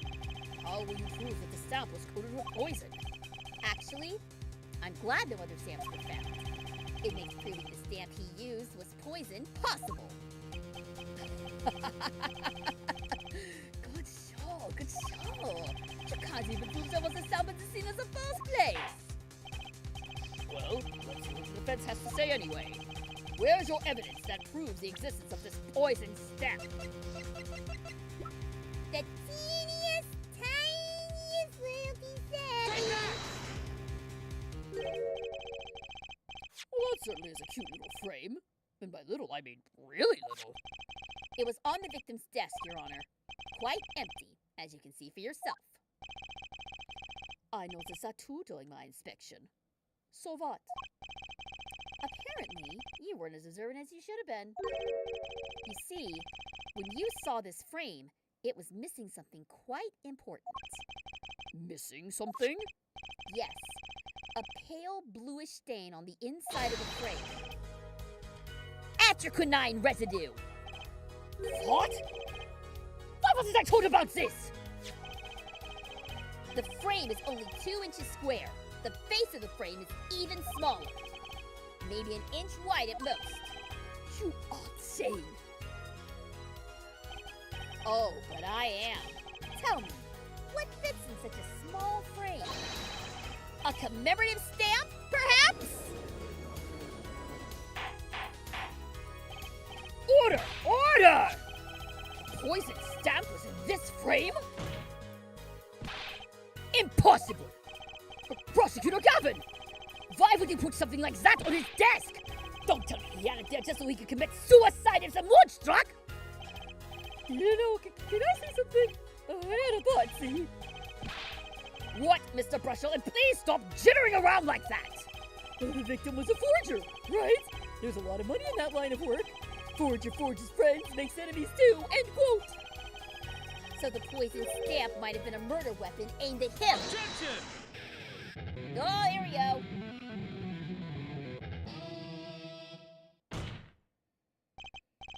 Oh, rich. That's rich. Leave the ridiculous rights of fancy to the governor's song lyrics, please. Finally, something we agree on. The stamp was a murder weapon? Nonsense. Murder is a simple business. Who would go to such lengths? No one. Oh, I disagree. Come again. Recall, if you would, the victim's reclusive lifestyle. Drew Measham hid from the world. He avoided meetings. His only contact with the outside world was the mail. The mail? Now, if you wanted to kill kill someone you couldn't meet, but you knew read letters, a stamp would be the perfect weapon. Ridiculous! There's your proof! I want proof! Show us evidence that this poison stamp was sent to him as a murder weapon! I might not have evidence per se, but things are finally starting to come together. What is it, Apollo? Your fists are trembling. I think I know what happened. I don't believe it, but I can see it. I think I know how Mr. Misha was killed. Listen, Mr. Justice. A certain piece of evidence points to the truth, Your Honor. I can show you how someone with the intent to kill sent Mr. Misha the stamp of death. I think I know, too. Send the enclosed envelope with the enclosed stamp. They sent the murder weapon right to him. Isn't this the envelope? The one from 7 years ago? Think about the text of the letter again. There were 2 pages in the envelope. This is page 1.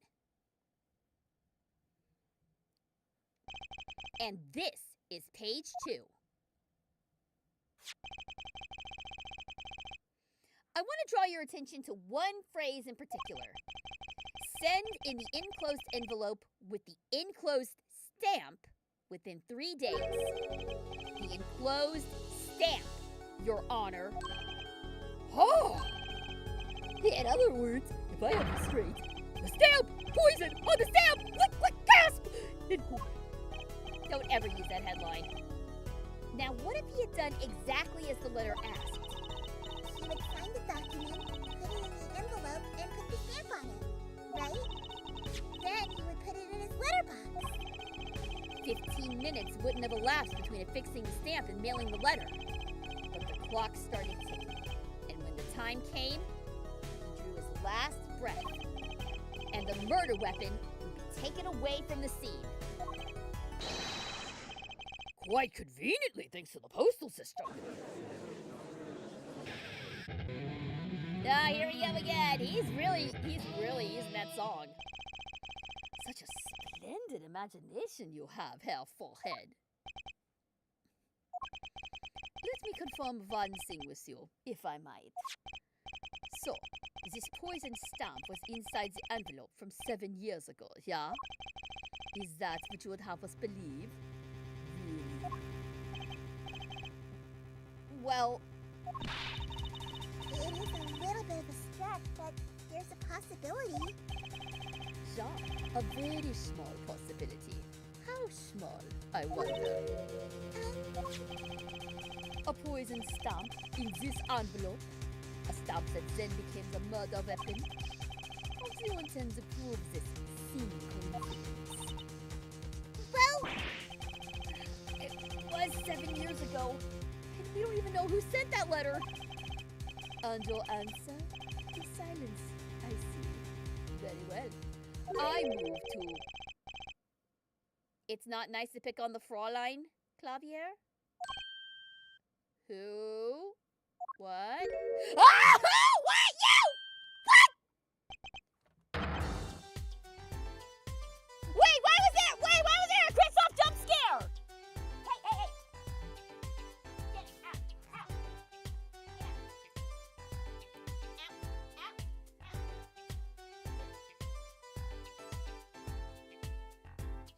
Sorry, she's trying to go after erasing my snack.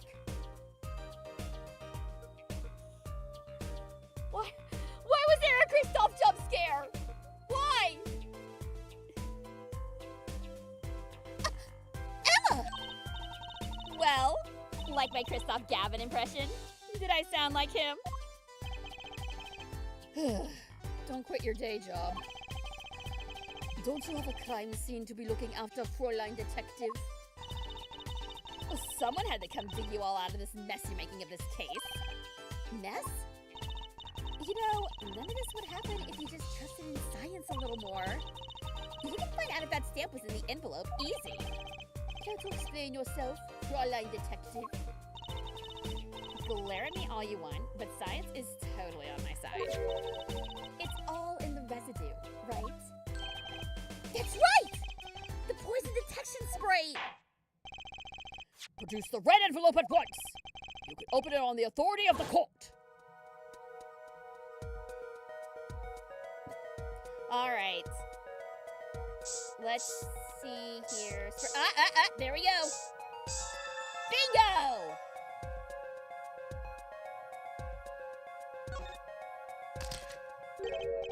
Well, would you look at that? No mistaking it. That's atoquinine residue. Thank you, Emma, for saving our ass. I don't believe it. A murder weapon from the past. Now, 7 years later, it bears its fangs at last. Objection! Absolutely outrageous! Tell me why! Why didn't the murder take place 7 years ago? Well, there's one possibility. Maybe Mr. Measham figured it out. Figured what out? He realized that the person who sent that letter wanted him dead. So he sent his reply with a different stamp. And put his decisive evidence in frame. Hold it! Oh, you. You're still here? Can I make a statement here?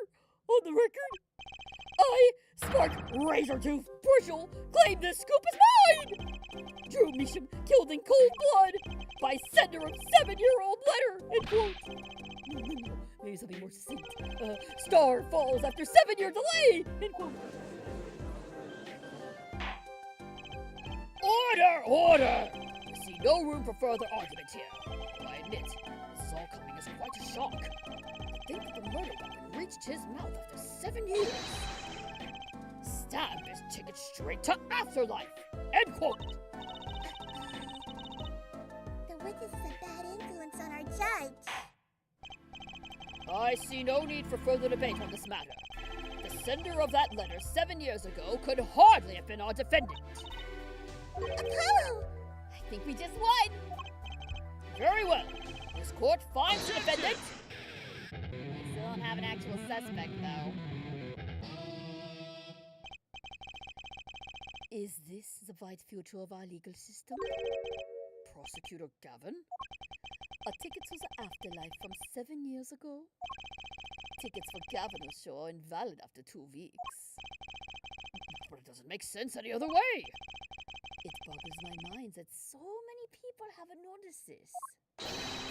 There's a fatal contradiction in her forehead's claim. Contradiction? A poison stamp was placed in this envelope 7 years ago, whereupon it was framed until now. If that's the case, then why would Drew Measham have done what he did? Emma, explain that! He must have realized it was poison. Therein lies the rub. Oh, if he knew it was poison, why would he use the stamp in the first place? I think is what he's getting at. 7 years ago, the forger Drew Measham sends the trap and puts the stamp in a frame. I do not debate this, but this begs the question. Why 7 years later did he use that stamp on the night of the murder? Surely you don't mean to suggest that Mr. Measham simply forgot. He put the murder weapon in a frame on his desk for 7 years. And forgot. You expect us to believe he sprang the trap on himself?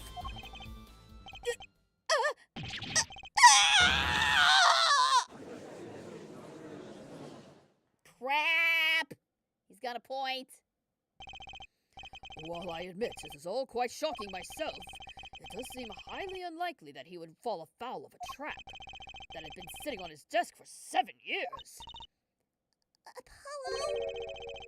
I don't think we're winning anymore. I'm glad to see we're all back in the real world now. Welcome back to reality. We've been waiting for you. Objection! Okay, then how do you explain the poison stamp that was in this envelope? The poison stamp? Where exactly is this poison stamp again? Have you brought it to the court for us? Oh, God. I see no proof that such a thing ever existed. Objection! What about the atriconine residue, huh?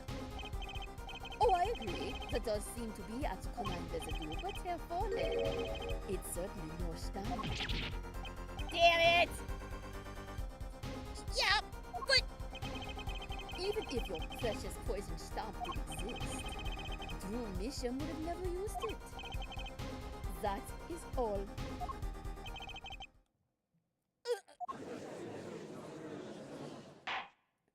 I believe we've come to a conclusion. Again. Apollo? Were we wrong the whole time? I can't believe it! The poison traces match up! It can't be coincidence! I'd like to bring some closure to this issue sometime this year. Mr. Justice, Yes, Your Honor. let's review the facts and see where we stand. 7 years ago, Drew Misham received a red envelope. There are traces of the poison atriquinine on the document inside that envelope. A similar trace was also found at the crime scene on this tiny picture frame. The defense has indicated the possibility of a yellow envelope. An envelope that left the scene of the crime with the poison stamp on it. Yeah, but even if this envelope contained a poison stamp, Drew Misham, knowing this, put it in a frame. He never would have used that stamp.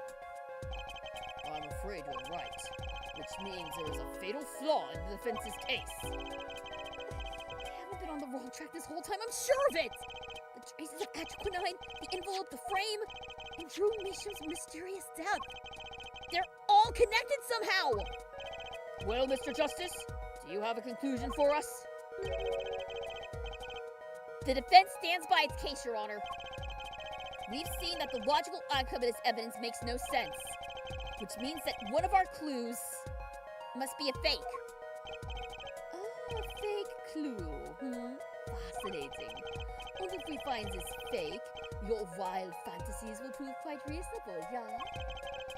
The fake clue that's thrown us off the poison's trail is none other than The fake clue?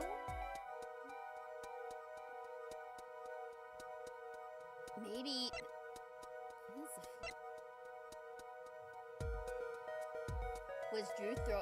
Was it Drew himself throwing us off?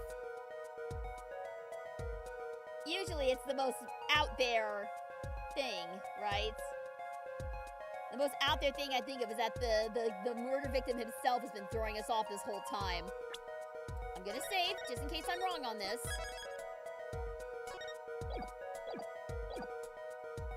Maybe it was Drew himself. The victim was a fake clue? I'm afraid I don't understand. I'll explain. We have an envelope, a frame, and a mug linked by poison. That all makes sense. What doesn't make sense is the victim himself. Objection! Congratulations. You've completely lost me. So the fake evidence is none other than the master of fake himself, the forger? It makes a good story, I'll give you that. The fake clue. Fakes. Forgeries. Juicy knows that face. That's the I just had an idea face. I don't know if I'm right, but I'm going with it anyway. What if our forger is the fake? Come again? 7 years ago, our forger sniffed a trap and stepped aside. Ah, thank you! Thank you for the bug! Hi, Riker, good to see you! 7 years ago, our forger sniffed a trap and stepped aside. 7 years passed. Now the forger stumbles into that very same trap and dies. Why? That's what I want to know. Because the forger who was killed was a fake. Here we are again. The victim was a fake. One forger smelled the trap. One forger fell into the trap. That's 2 forgers, and one of them was a fake. Oh, here we go! Here comes the music! Order! Order! So you're telling us that Drew Misham, the victim, was a fake? Well, if he was a fake, who was the real forger? You better not be claiming there was some kind of switcheroo. I'm afraid you're going to have to back up your story. Mr. Justice, show us just who the real Drew Misham was. If Drew Misham wasn't the real forger, there's only one other person. Vera was the forger! Forger Drew Misham was himself a forgery. The real forger Was our client. Take that! There can be only one explanation, really. The real identity of the forger known as Drew Misham is none other than his only daughter, Vera Misham.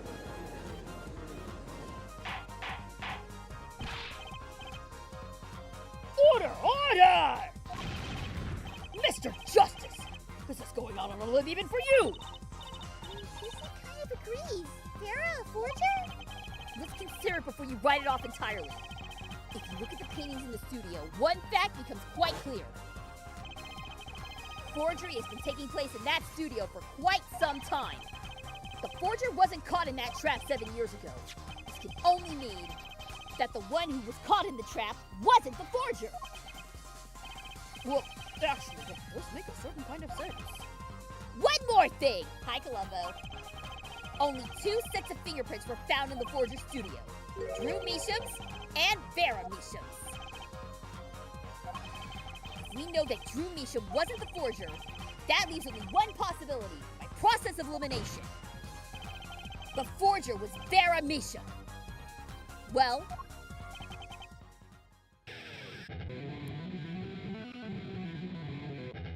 It was a Madarame deal. Drew was taking credit for Vera. I think so. Fascinating.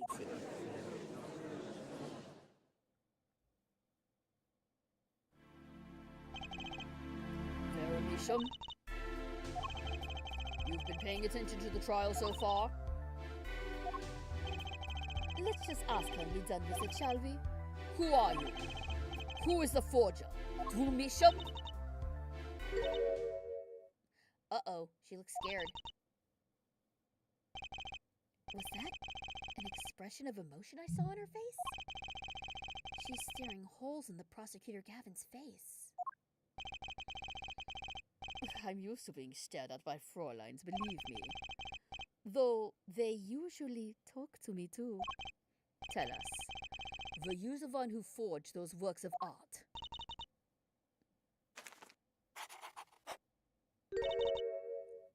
Yes.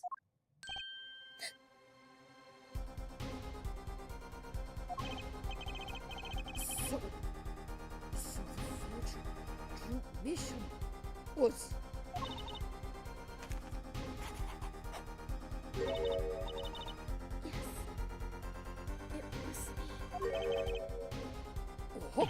What?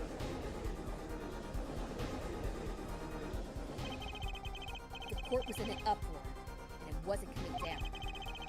We had to break for a 10-minute recess. And that is where we're going to leave off for now. Yes, we are absolutely going to save our game. And that is where we're going to leave it for now. The trial will resume next time. Next stream, however, is going to be on Monday. It is Mystery Monday, and we'll be back with Rain Code. We are going to be starting a little bit later than normal. We're going to be starting at 3:30. I had something come up, so I had to push the stream back a little bit. We're going to be starting at 3:30 with Rain Code, and then on Tuesday, we are celebrating Sonic's 35th anniversary. We are playing Sonic games all day on Tuesday, starting at 10 a.m. We are going to be going through Sonic Origins.